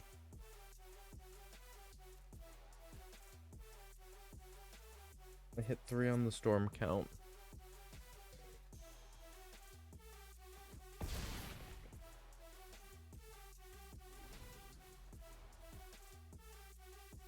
Yeah, because I hit Feldon with Blazing Crescendo. And I need to play Feldon so I don't lose Feldon.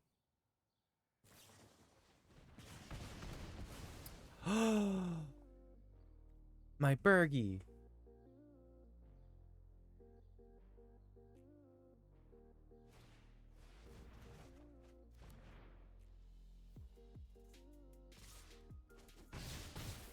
Birdie.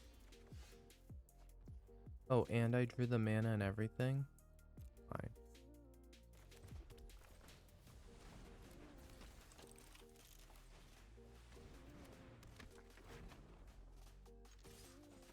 Haste.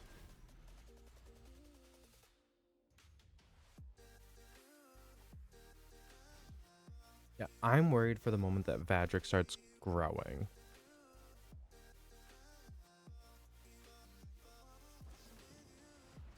Can we stop unsummoning though?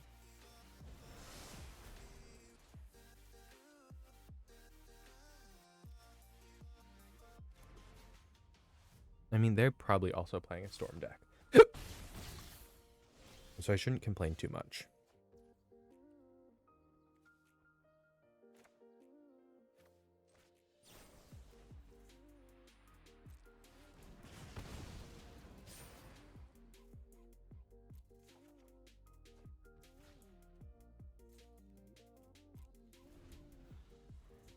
Don't worry. I will just blow up their card that's giving them more value. Just for funsies.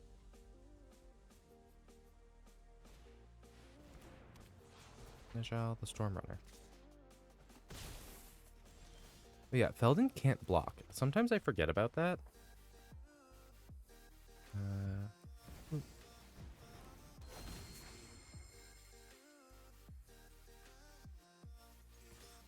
No. I actually do not want to exile the top 5 cards in my library. Thank you very much. But this at least prevents Vadric from attacking. Najal, however, will be a different problem.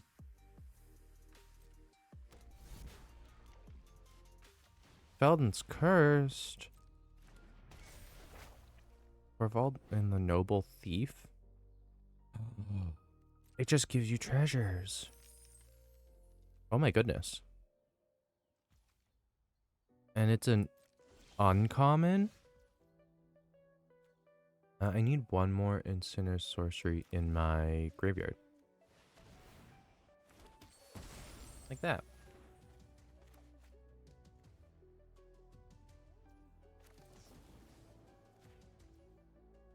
Because this exiles if it deals the damage. So I don't want to hit their commander with that. Ooh, and a Grim Bounty. So they know that next turn I'm killing something and getting extra treasure from it. It's very straightforward.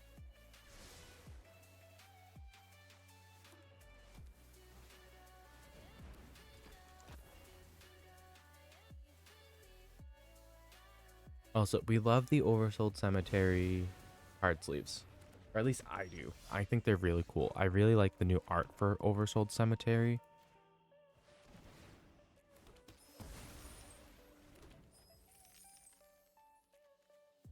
Jury. Switch the tower.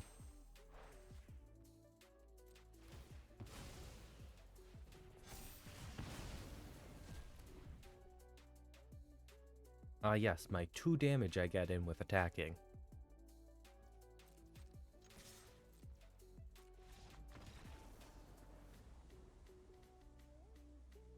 But they ran out of cards in hand. So they weren't going to be able to do much. I mean, the only thing that would have saved them if they had, like, a draw spell. Because I had plenty of mana.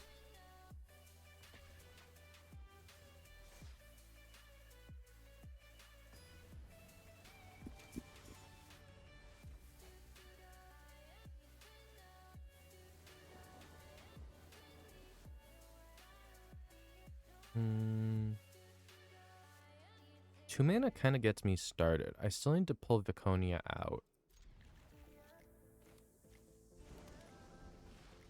Because Viconia makes a copy of the card I exile. I thought it just allowed me to play the card I exiled. Felden.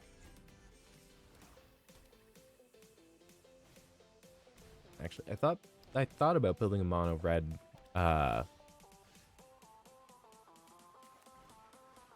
exile deck, specifically with Feldon as the lead.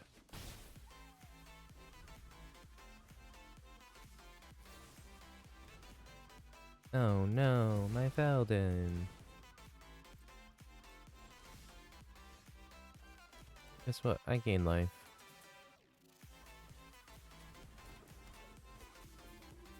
Oh, I can just use Viconia to pull Feldon back, though.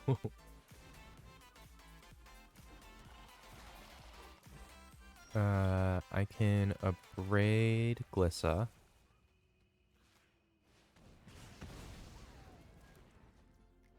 Which color do I need? That's +1/+0. ETBs. Lose 2 life and I gain 2 life. Okay, so I'm going to specialize. Or, crap. Oh yeah, I can specialize first. So I specialize into mono black with Fake Your Own Death.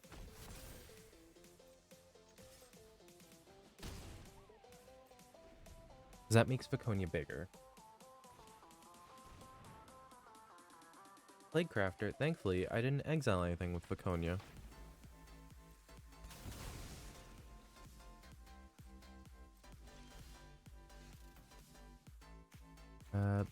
Big Spender. Yes, haste. Whoops. I guess today is how fast can I make people scoop.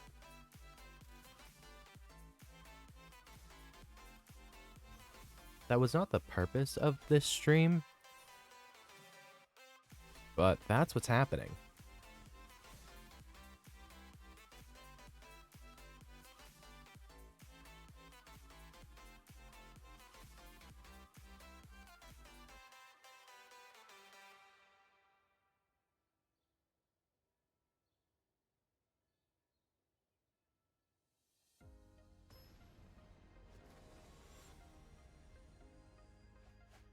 Miser Murphy running Ruby, so Gruul ramp stuff.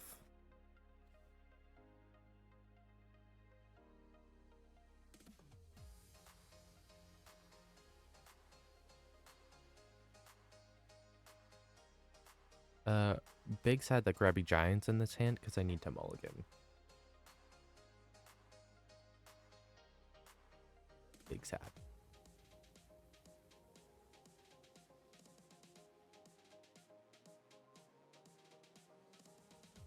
I don't like the fact that the Ruby deck is going first. Because they're playing Gruul. Their commander's a mana dork. And their commander has haste. I almost accidentally hit the keep 7 button. That's even worse.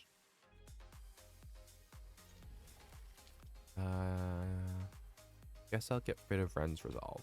Because I actually want everything else. Tybalt's fun because he gives me 2 red mana to my mana pool. And an extra card exiled. So he covers all my bases. And hitting another swamp means that I'll at least be able to play up to Professional Facebreaker.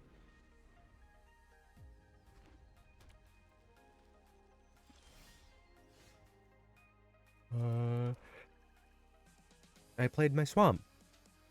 I was trying to grab the mountain, but I grabbed the swamp. Apex Power can go that way.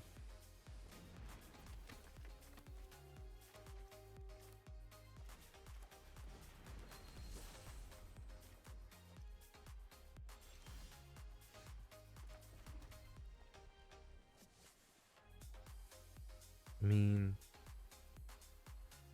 Okay, I'm gonna just play the Facebreaker. It can tank the damage from what's on the board. It's very lightning strikeable, but gotta do what you gotta do. I'd love to be able to clear the board so I can just Ragavan through, but don't think that's gonna happen. Lightning Strike.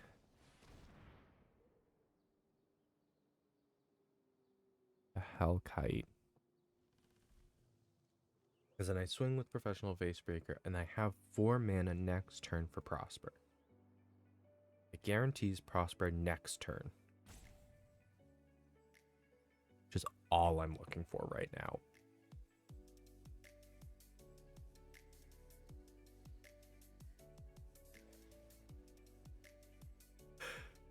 Oh, their only reaction is the Mrs. Bobble.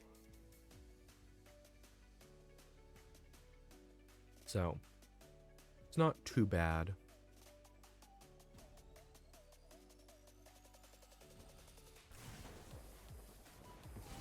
They might just be running Grow Creature Power, in which case I don't need to be worried. Because once Prosper's out, I can start picking up the pace with what I'm doing.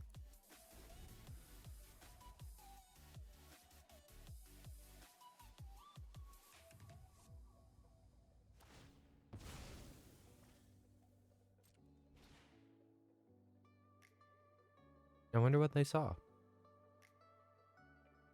I mean, I could find out at any time. I kind of need my red mana for Prosper. Or I need the mana in general for Prosper.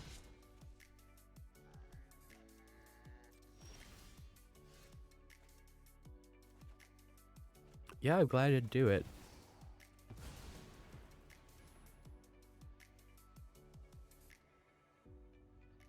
Are we gonna blow up my... Yeah, we are. Ooh, they had the pretty art for Lightning Bolt.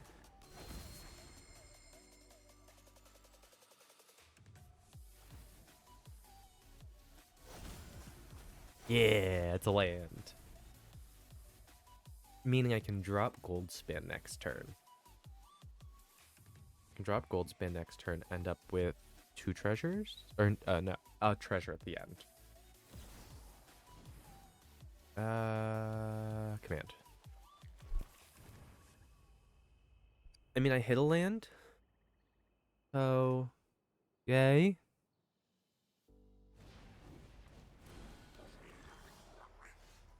But, damn.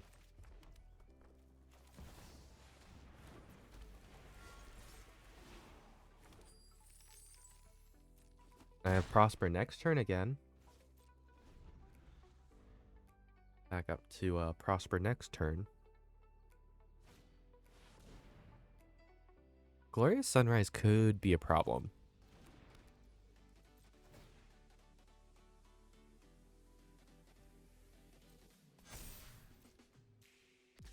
Because it does give things trample.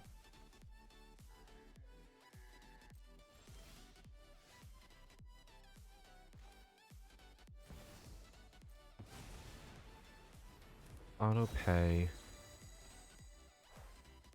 I blow up Picnic Room. I'm not going to blow up Ruby. I will blow up the Picnic Room, though.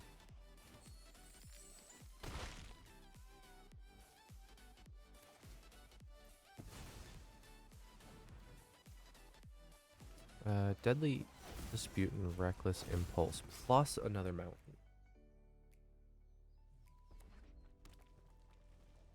So I play Mountain, Deadly Dispute, and then Reckless Impulse? Yeah, Inferno of the Star Mounts is a problem. No matter what way you look at it. Okay. Pack Boon. They need to sack the treasure. Draw 2 cards, get 2 treasures. Sir Ginger. Reckless Impulse.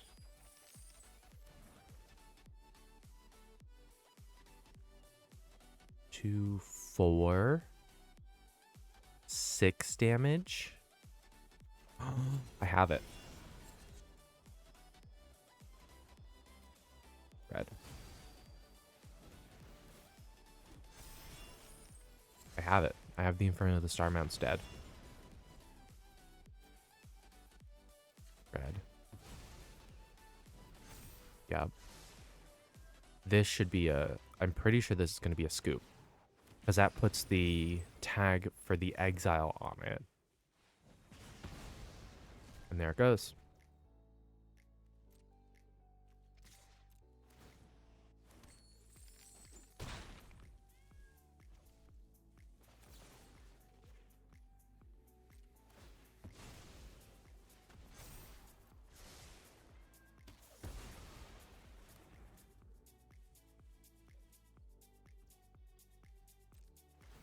I mean, they can absolutely still play their commander.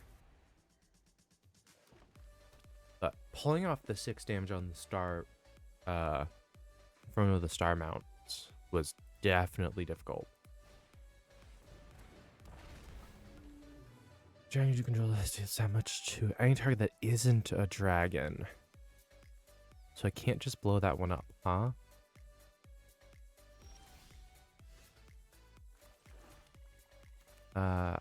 Havoc Jester. Tybalt.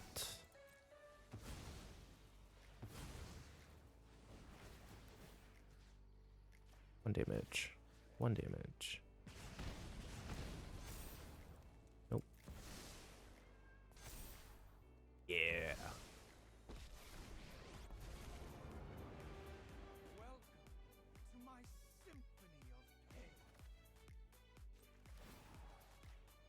Let's see, will you let me blow that up?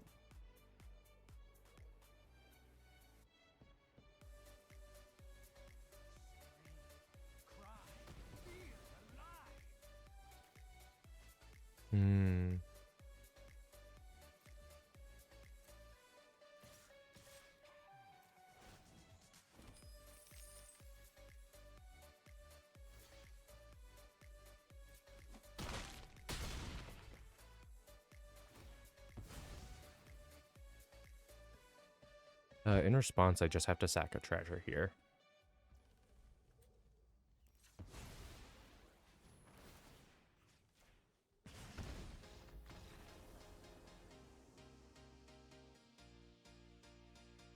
Look at that. It's just 11 o'clock now.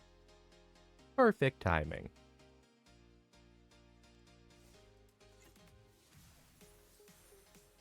Yeah, that was my Prosper deck. The last one is a completely colorless deck. This deck, actually, I count on having trouble with. I have no, like, I have a couple consistent sack outlets, but they're not great. So it's a Surge Ginger deck. She cares about me sacking artifacts. Oh, excuse me. Mox Amber doesn't do anything in particular. It's just a 0 cost thing that I can drop. Candy Trail, it's a food clue. Giving Sir Ginger +10/+10 is ridiculous. Ginger Brute's good. Actually, specifically because of Ginger Brute, I have something else I thought.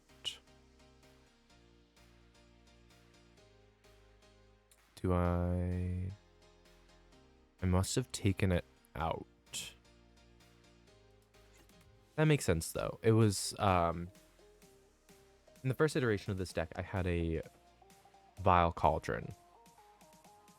Specifically so that I could use Ginger Brute to get Ginger Brute's ability of the tap one. It can't be blocked this turn except by creatures with haste onto Sir Ginger. But I have nothing else that has activated abilities. Actually, that's not true. Tower Worker. Actually, do I have all 3 workers? Power Plant, Tower, Mine. Okay. I need to make sure I had all 3, because I built this really late last night. But I mean, yeah, everything's colorless and an artifact. Lots of fun stuff. Manifold Key, meaning I just make Sir Ginger unblockable. Screaming Shield, because why not? It gives them mill. Shadow Spear, Trample Lifelink. yes. Spectrum Sentinel, because I think I'm going to be against multicolored stuff. Witch's Oven to get rid of things that are on the board. I mean, Collector's Vault gives me stuff. Containment Construct is fun. Because if I were to discard things from any of my discard to draw, I can then play it this turn. Vecna. Golden Egg. Lembas. Lembas because they go back in my library. Levitating Statue because it's going to get big. Millstone because mill. Mineworker. Moonsilver Key because it sacrifices itself. Gonna get big. Gonna make everything big. Can't be blocked. Fun stuff. At the end of it, I sack it. Circuit Mender. Good thing to be able to sack into Ashnod's Altar. I do have an Ashnod's Altar, which is good. Foundry Inspector makes things cheaper. Hand of Vecna. Hand of Vecna's fun. Shalom Tome specifically works with Containment Construct because I have to discard. Letter of Acceptance sacks itself to draw. Give everything flash. I actually haven't played with this card a ton. Here and set put an influence counter on it and scry 2. Then target opponent may have you draw a card. If that player doesn't, I mill X, where X is the number of counters, and that player loses life equals to the total mana value of those cards. So I guess it'll just give me cards after a while. Palladium Mirror is the closest thing to a Soul Ring I'll ever be able to get. Pilgrim's Eye to get more land. Pristine Talisman gives me life. Scrap Trawler gives things back. Sculpting Steel copies. Yeah. I could have done Karn Living Legacy, but I think Sir Ginger is going to be better where I am so sacrifice heavy. So, yeah. And I mean, things like Portal to Phyrexia are just going to close out the game. That's all that's there for. Be like, okay, I'm ending this now. Because colorless decks have a habit of just kind of sitting there on their own and being like, you can't touch me and I can't touch you. Nothing's gonna happen. We're just gonna sit here all day. And I don't like that when that happens. Believe it or not, I would like it when the game actually does end.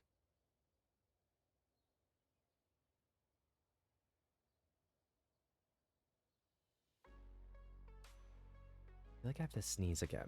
But I sneezed so much yesterday, I really don't want to.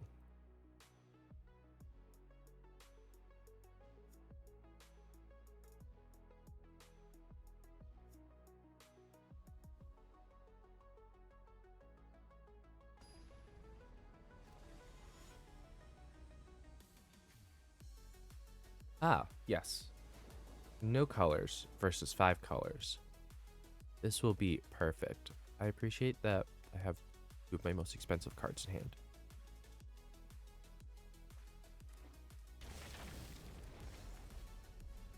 Leather armor.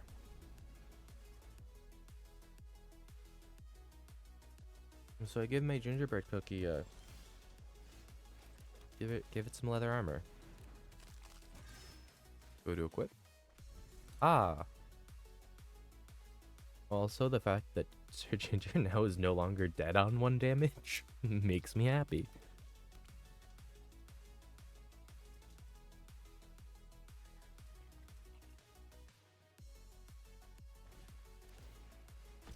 Word 1.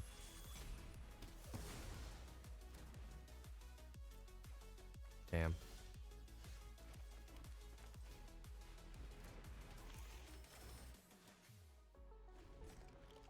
Stop blowing up my stuff. What if we didn't do that?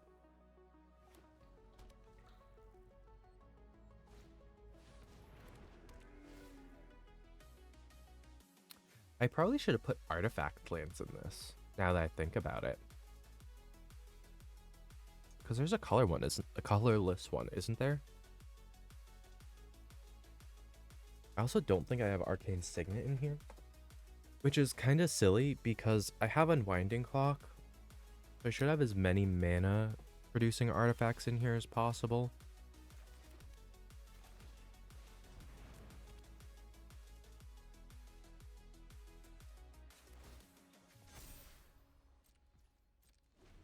Look at that.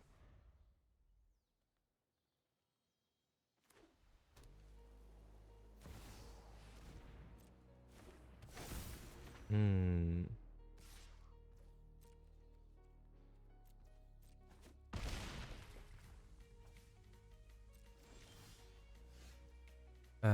I mean, for Ginger Mox Amber.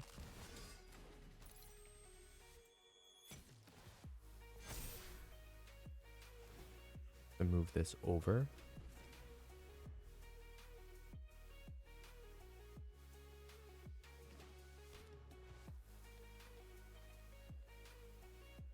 Have 5 colorless mana. I can get to Mind's Eye.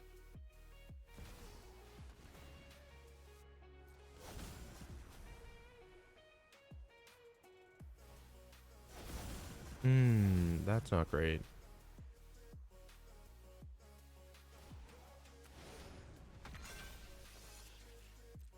A 10-9 in the air. Sounds exactly like what I don't want to be dealing with. I'm just going to take it to end the game because, yeah. What was I supposed to do? I mean, my deck was very close to going nuts as well, so I really shouldn't complain. But I didn't win, and therefore I'm going to complain. Because that is the nature of Magic.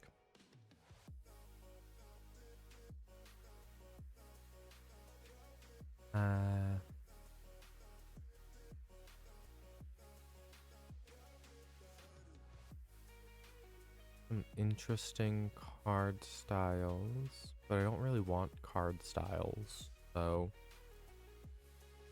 gotta earn those from winning stuff.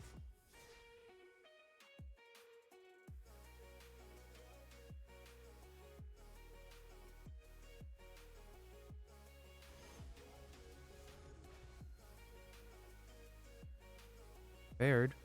Oh, the mono white Baird. Okay. Well, Collector's Vault and Containment Construct also work really well together. And Collector's Vault gives me treasure. Oh, excuse me.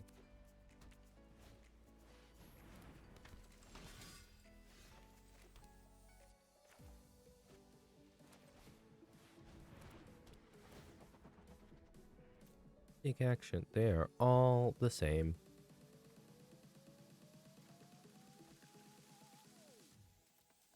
I mean, they look like bismuth though, so like they're at least cool looking.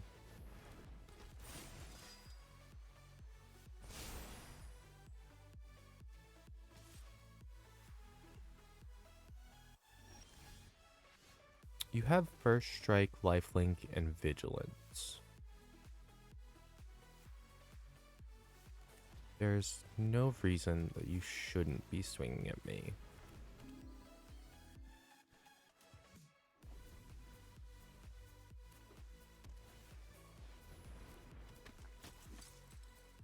What is this? Creature can't attack you or planeswalker control unless you control pays 1 for each of them. Well, guess what? Mind's Eye.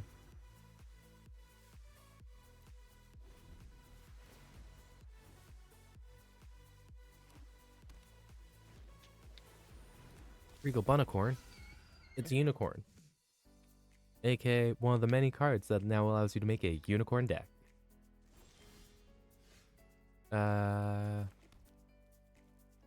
Godpharaoh statue, right? Make their stuff more expensive to cast and sap their life away.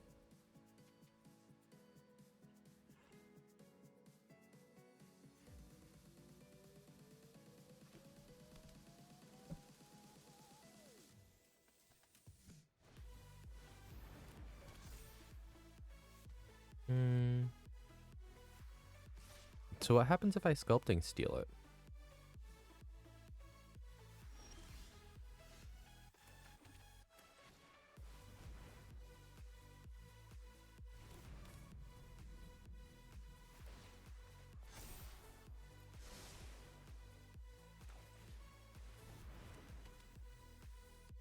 Yeah, because I can't play this turn.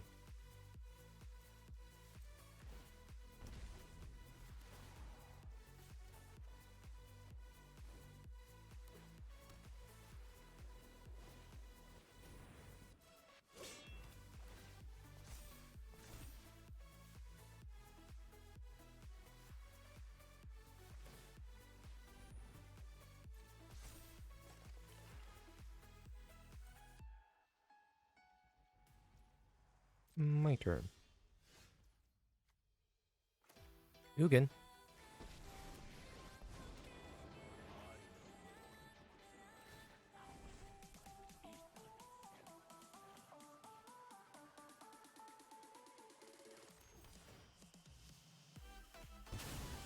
Sack 2 lands.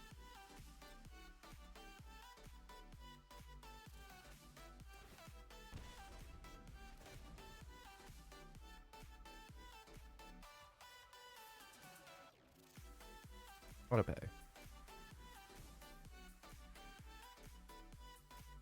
Oh, that's right, because he makes things 2 colorless less to cast. So all of my 1 and 2 cost artifacts now cost nothing.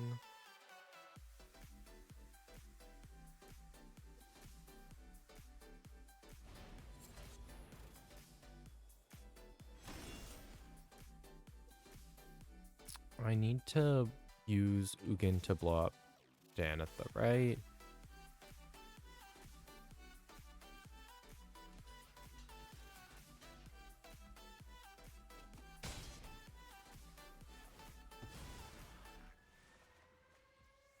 Cool.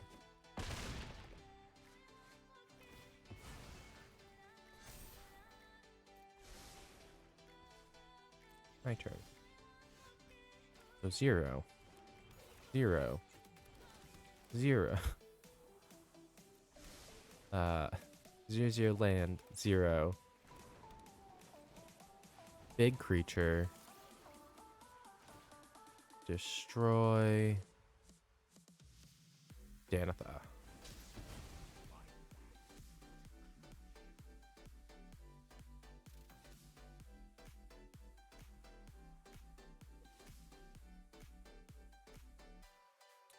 I mean, I could try for it, but I will 2 mana. Just Lotus Field.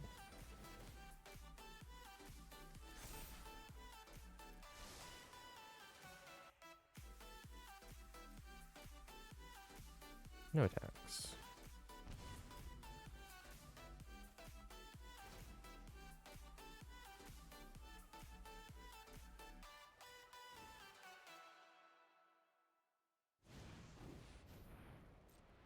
Have to decline there. I don't want to have to sacrifice things.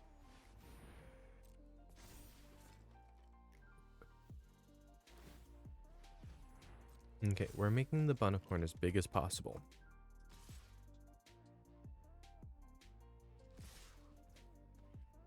I'm just gonna let it happen then.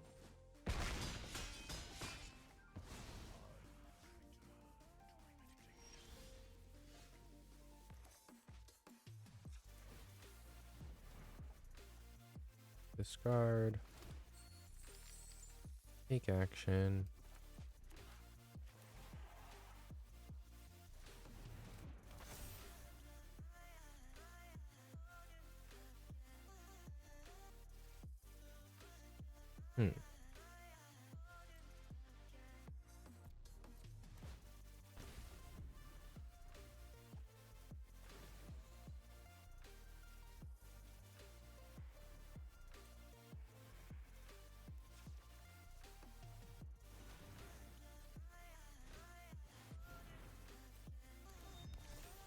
They have Zadbot. Yay.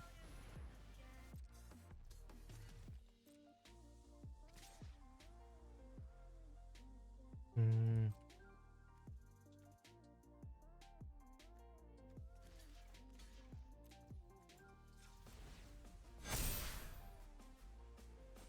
There we go. Yeah. My turn.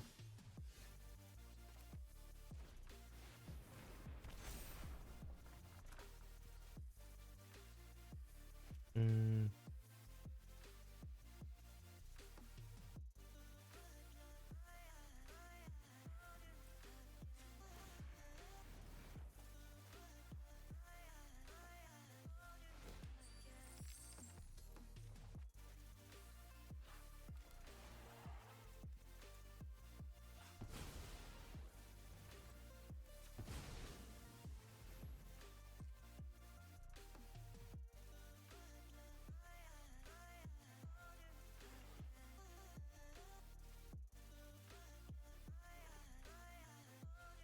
Yeah, I'll just stop doing it to get the sad bot out.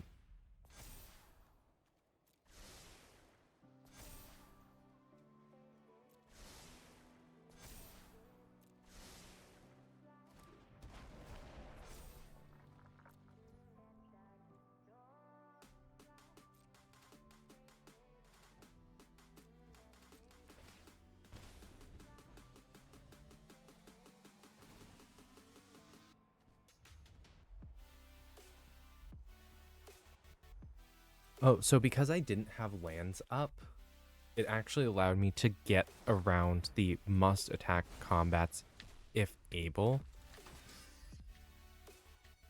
which is kind of a fun interaction that I never realized with Baird.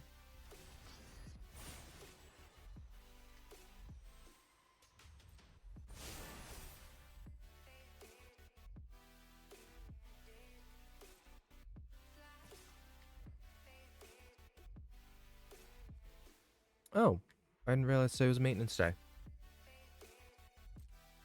I mean, let's see. I block here.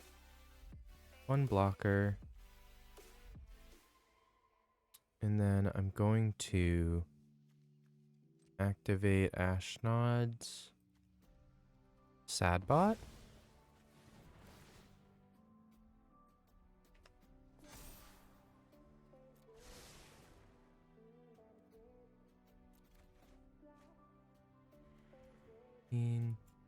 This gives me 15.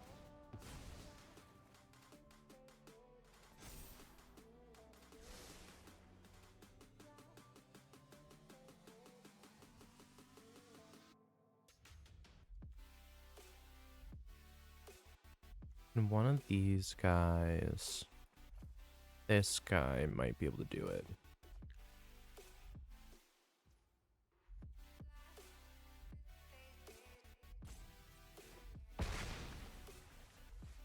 Yeah, I wasn't going to be able to get the 7, which sucks. Radiant Fountain. Meal Ender. Vecna.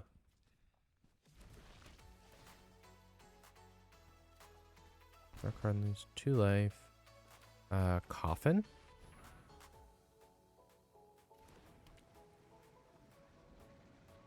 Coffin, and I leave mana up.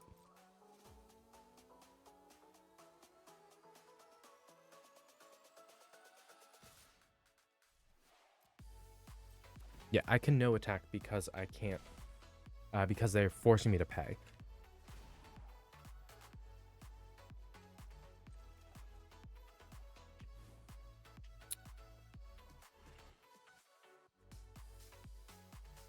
Scrap Trawler be able to help me out here.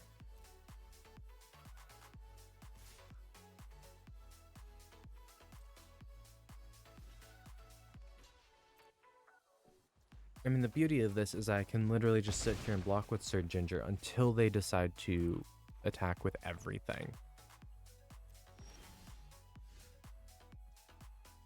Autopay. Okay. Demolition Field. That.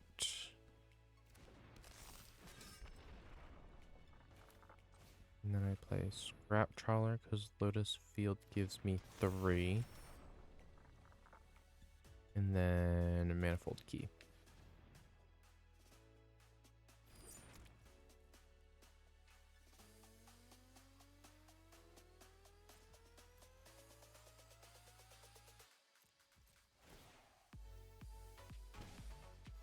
I'm really riding this God Pharaoh statue like crazy.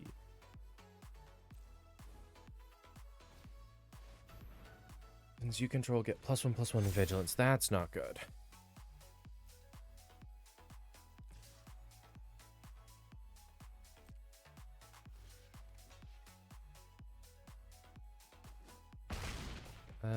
Whenever battlefield. Perfect. The problem is a lot of things are. Yeah, I can pay the 2 life here. Oh, look at that.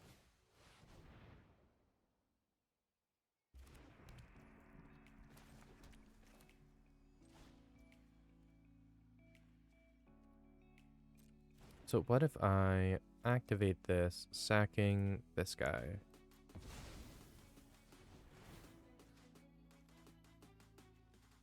Sadbot.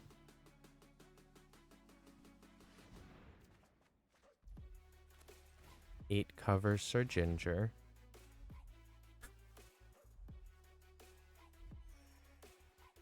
Leaves me 2 for Sadbot.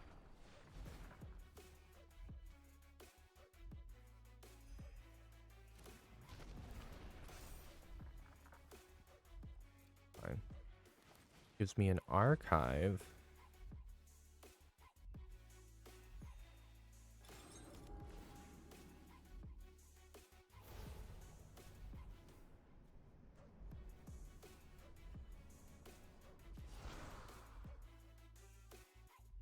Discard the Karn.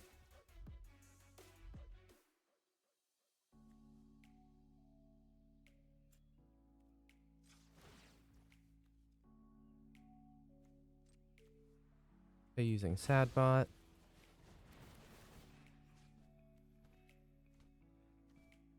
Which allows me to get Steel Overseer. Scry for Golden Egg.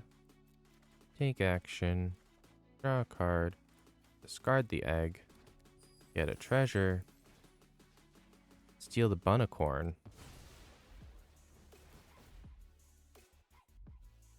Gain even more life.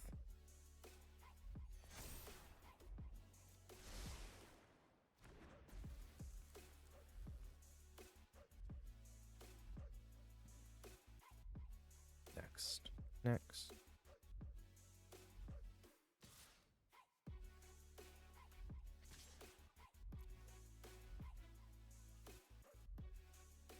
Oh. Cancel. I only need to attack with the 1 because I have the demolition field that can pay the 1.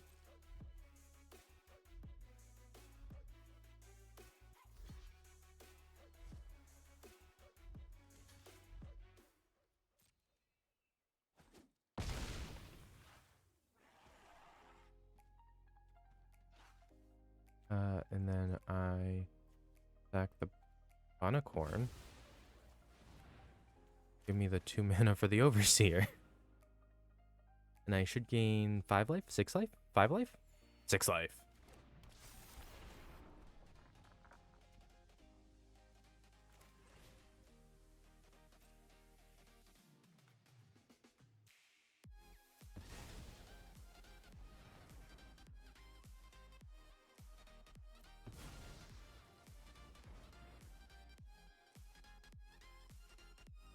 I just need to be able to play the spell because then I can activate Aether Flux.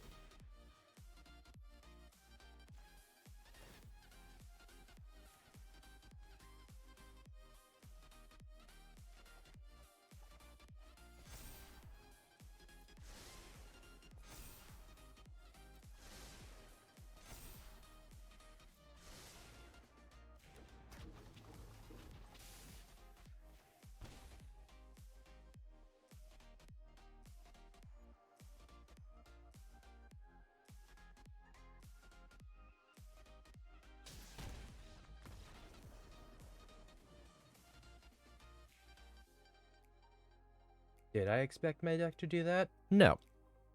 Not at all. That situation is literally there as a backup. But I mean, by the time they got their Bunnicorn big enough to really deal damage, I had enough to keep playing Surge Engine. And that really just led to their downfall.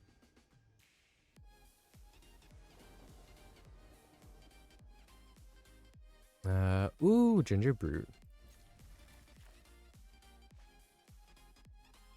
Turn 1 Ginger Brute, turn 2 Patchwork.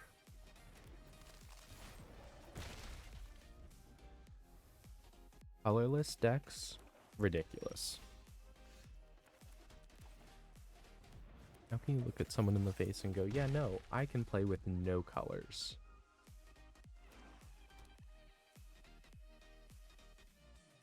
Who needs colors?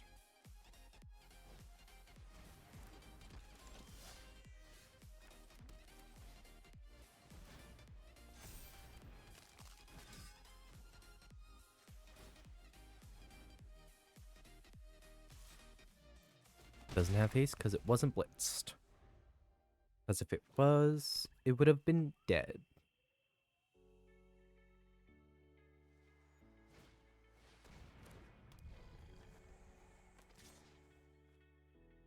No blocks. So I want to get Circuit Mender out before they can play Braids. Because I need to be able to dissuade them from playing Braids by having things I can sack.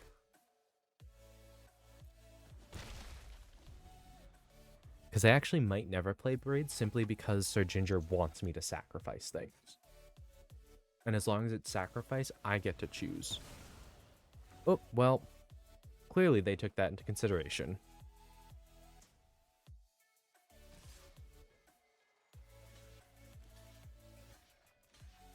I can get them back. More important than I get the card drawn. And keep their board clear. Another thing. I need to keep their board clear as much as possible.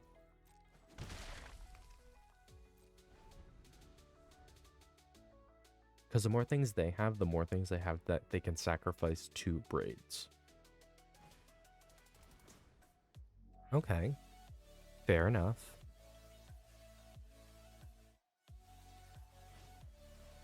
I wouldn't be surprised if they have, oh, what's it called? It's the artifact. It's the mono black artifact that does the things. I know that's not descriptive, but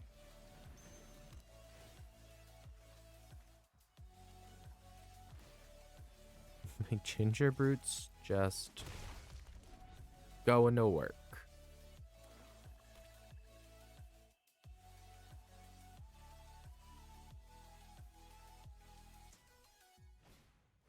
The cookies and their robots are a problem. They are large and in charge.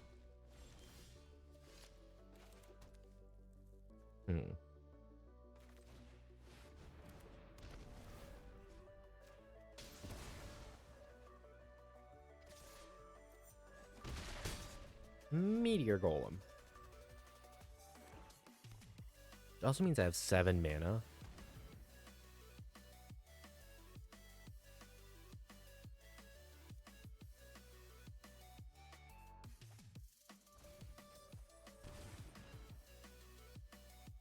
Also, the worst part is I can't even steal like their thing with Boast.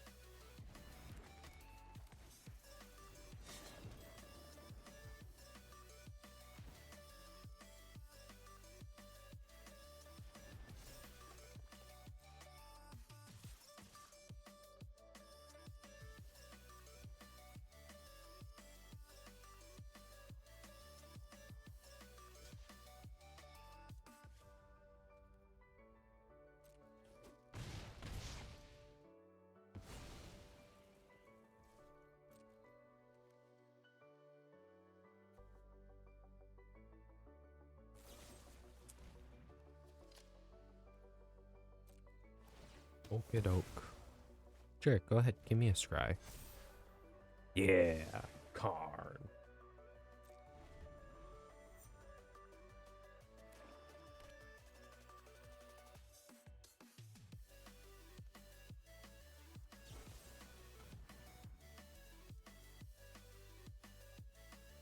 Yeah, that's fine.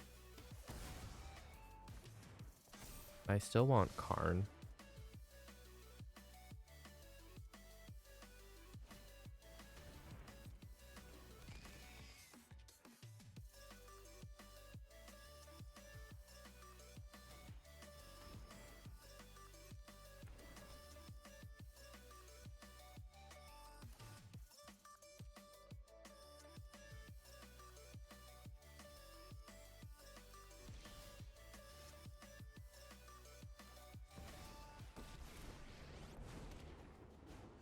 Create a tapped Power Stone token. Stick the spear on Sir Ginger.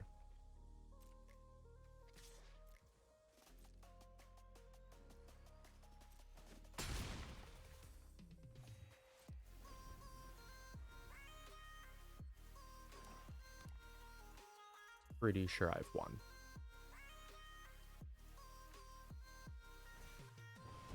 Not having to color fix, though, is probably one of the nicest things.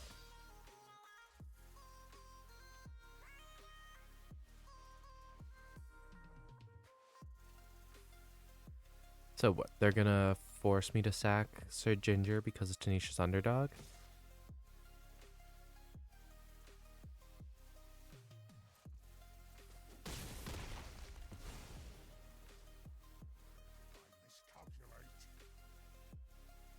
Because I'm pretty sure... Yeah, I have 9 mana, so I can portal to Phyrexia this next turn. Oh, good. They didn't sack it to Braids. I was worried about that.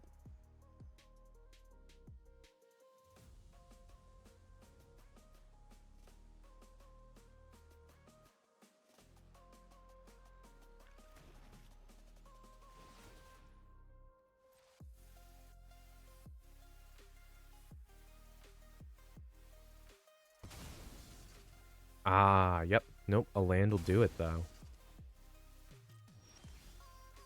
Nope. It did not do it. It did not do it.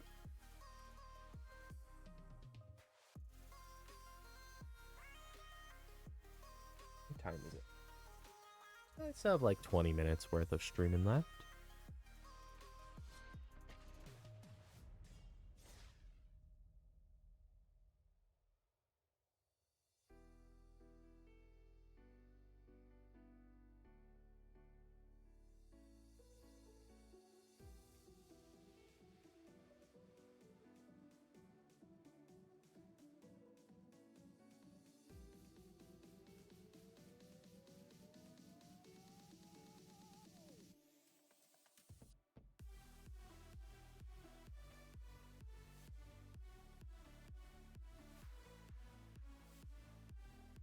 Mark me. Mystic Forge, Palladium Mirror, Mightstone, Weakstone. Yeah, I'll take it. It's no turn 1 Ginger Brute, but...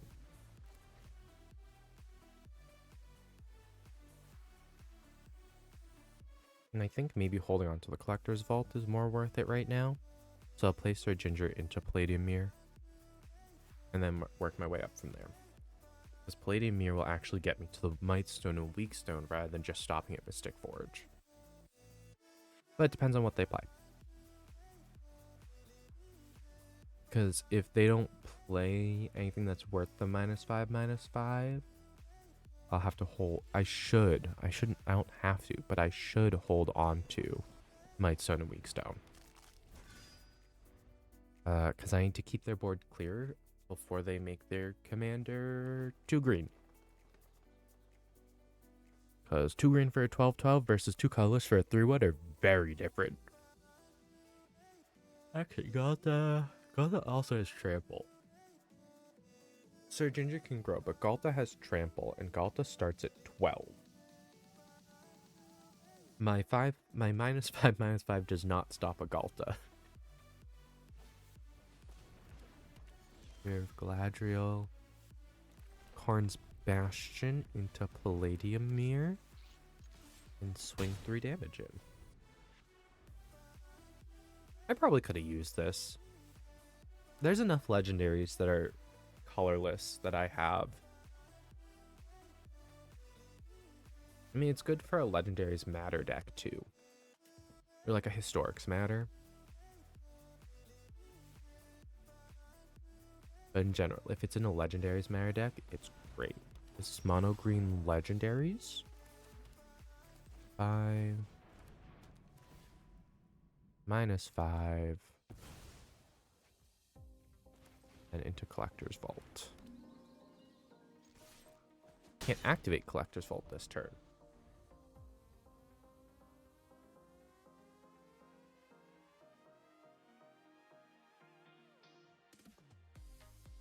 But I want to get treasures because treasures are artifacts that I sacrifice pretty regularly. And with the amount of lands in my hand, I can afford to kind of shuffle some away. Or not shuffle some away, but discard them. I mean, the Mystic Forge is going to be fun.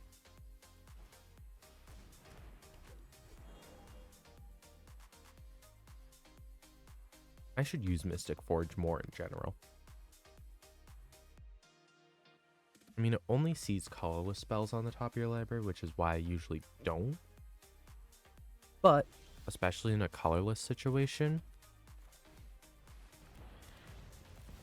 Orb.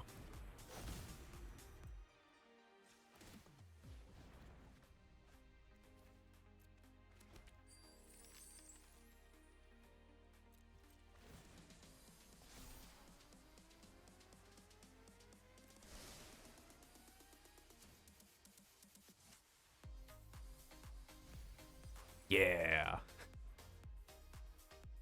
I can manipulate my opponents exactly how I want.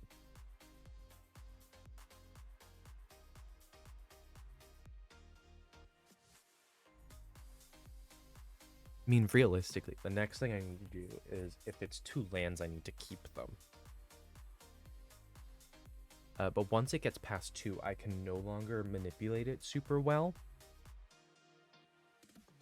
But I mean, I can probably find some way to sack the orb.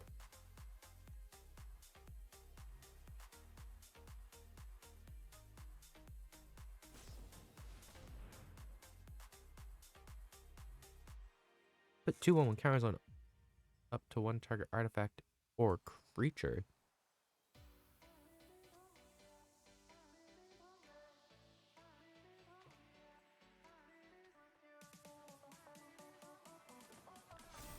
Well, that is big. That is very large. You should proliferate my Palantir. Actually, I should probably proliferate that because I can proliferate that with Karn's Bastion. Pass. No damage. No blockers. Not no damage. No blockers. So I drop 1. Drop 2. Yeah.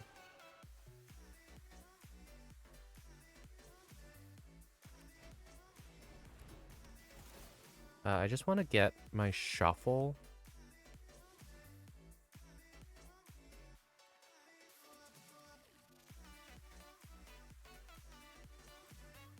Yeah, because that's a card I need to save. And then I can play this from the top with my Mystic Forge.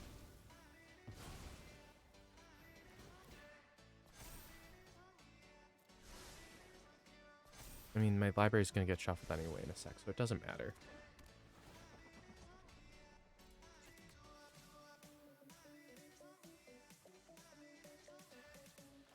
Also gives me my land for a turn.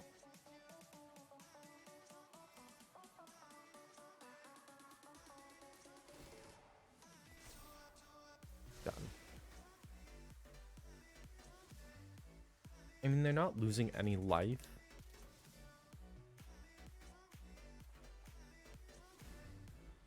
Oh, they learned. They learned. Damn.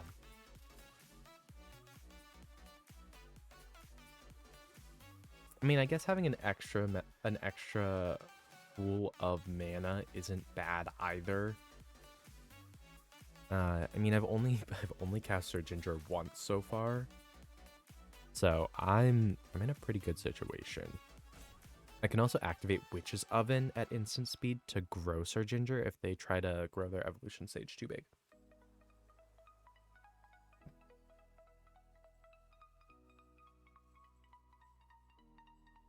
However, I am nervous because if they just play a land, the combined power between their evolution stage and the reduction on Galta allows them to play Galta this turn. I do have Portal of Phyrexia, though. I don't know if I have... Well, then I sack it to make foods, right? Yeah. Take action. Oh. If its toughness was 4 or greater, its toughness was only 3. It was a 5-3. No. I was hoping to get 2 food out of it. Swiftfoot Boots. Really trying to make Galta a threat here. You've already done your thing.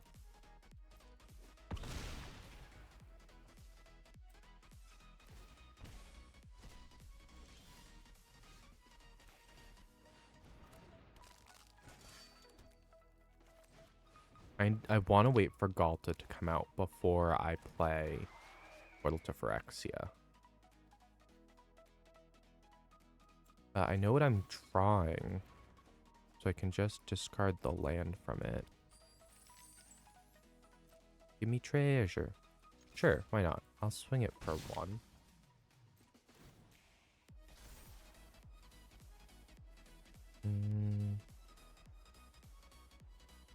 Because this is 3.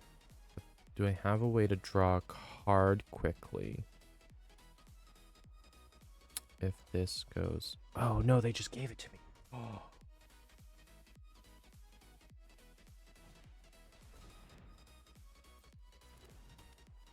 I was very nervous that they just weren't going to give it to me. I don't have... I have enough to get Surge Injure there.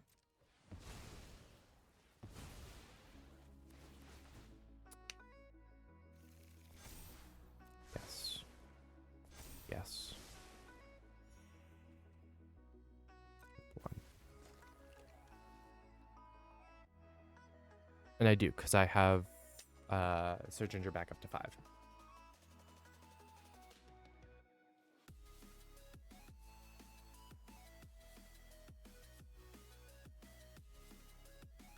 And I still have the 9 for Portal to Phyrexia for whenever.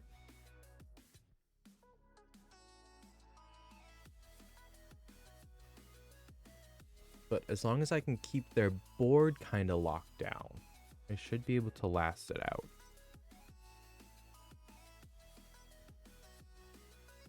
My turn. Ugin. Coming in from the top rope.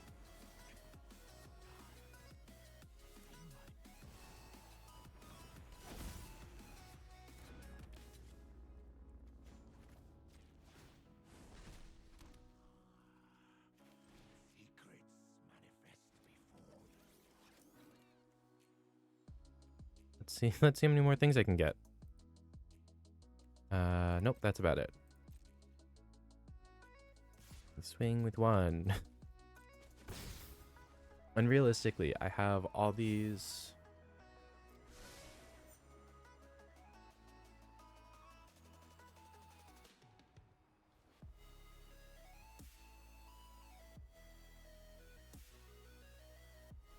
I mean, this time they're actually at least guaranteed to take 2 damage.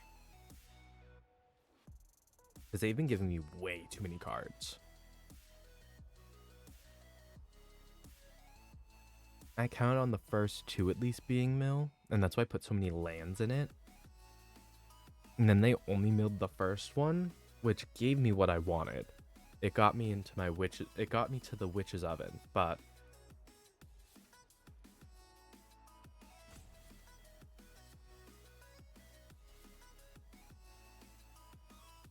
And the question is how much more can they do before they have to play Galta?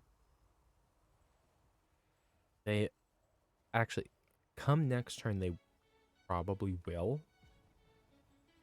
If nothing but to have a blocker that's that big. Because it prevents me from attacking.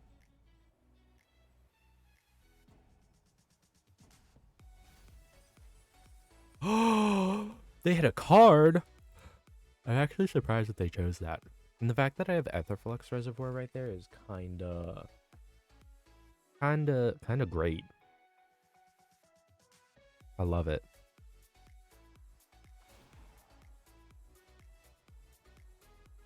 Oh, I could pay the 1. Yeah, I'll pay the 1. Guarantee it's safe. Make sure it's in my hand.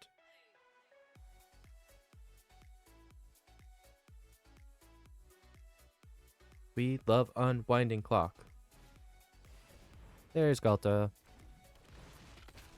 Got no responses.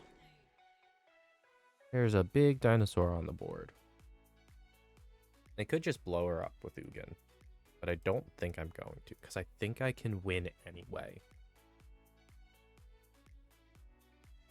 Because they took a lot of damage from that. Because they hit 3 spells.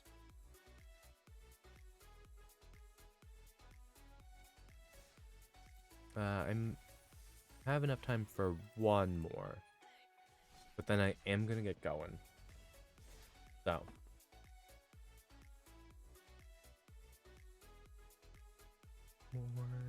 One more game. One more game with all my colorless stuff.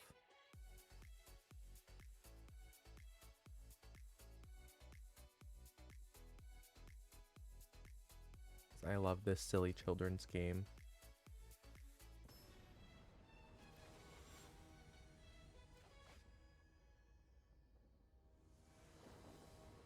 Sarah the Benevolent. I don't know what this Sarah does. What does this Sarah do? Okay, so it's a planeswalker. Flying, get +1/+1 till end of turn. Create angels. It's mono white angels. I'm screwed. Hammer. Hammer time.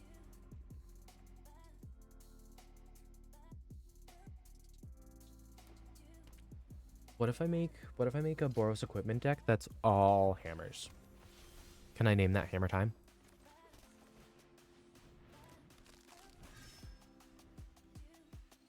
Oh yeah, because Stasis Coffin is legendary.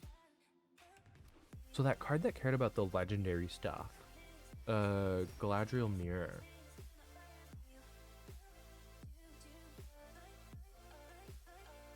A 1/1 Flying Vigilance Angel for 1 mana? That's actually kind of cool.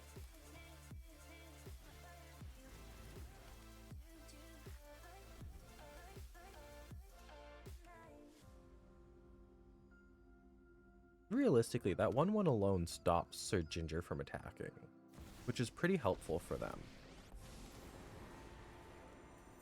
Why do I have Hexproof? Oh, because they control a Planeswalker. Right. Gives me Hexproof Trample Haste. Aetherflux Reservoir. And hope for not misery.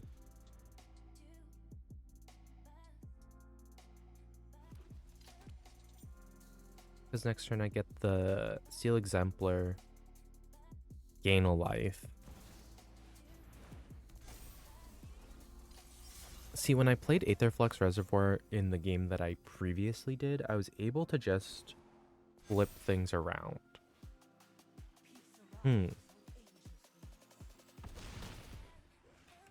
Oh, other angels also get. That's...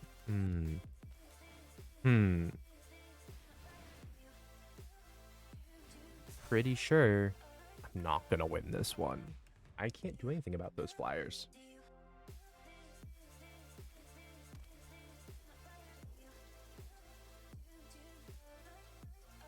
Yeah, and the Suchi Cave Guard is wicked big.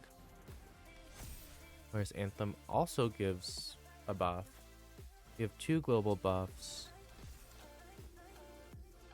And then Sarah gives him another global buff. I lose this turn, right? 3, 7, 14, 15, 16, 17, 18. I'll take 18. Oh, they got rid of Sarah. That wasn't what I was expecting. However, 6, 12, 13, 14, 15, it drops me down to 1 life.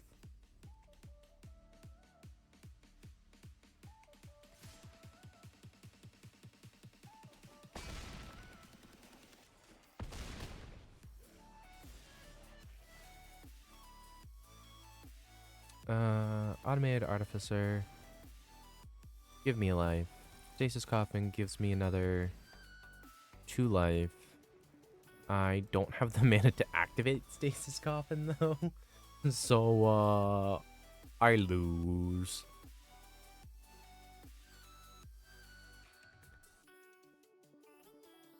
Mono White Angels.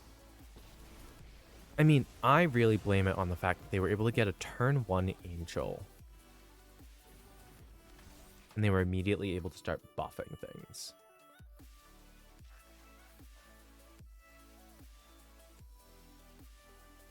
Because, I mean, I played a lot of things that were just, like, over here. Because I turn 1 Colossus Hammer, turn 2 Sir Ginger, turn 3 Jalum Tone, turn 4 Aether Flux.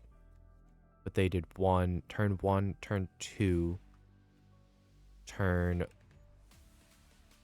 3. They played something turn 3, right? Oh, yeah, their commander. Because Lyra was turn 4 when they hit their 5th mana.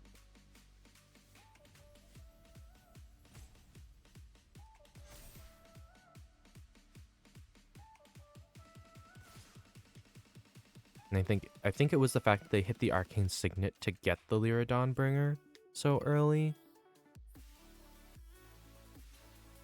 You have Indestructible. There's quite literally no point, other than the fact that I take 4 less damage.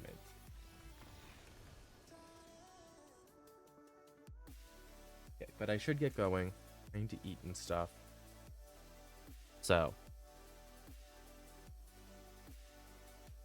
Me. Do that. Thank y'all for watching today.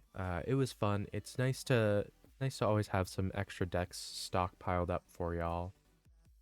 That way I can show off all the things that I think about, which is everything and nothing all at once. So yeah. Follow all the social media stuff. Stream 4 days a week, twice a day during those 4 days. Once at 9 a.m., once at 8 p.m., Monday through Thursday. Lots of streams that you can hang out for if you want to come hang out some more. Otherwise, go check out all the links and stuff. Go follow all the things, show all the support. And I will see y'all later on today. Bye-bye!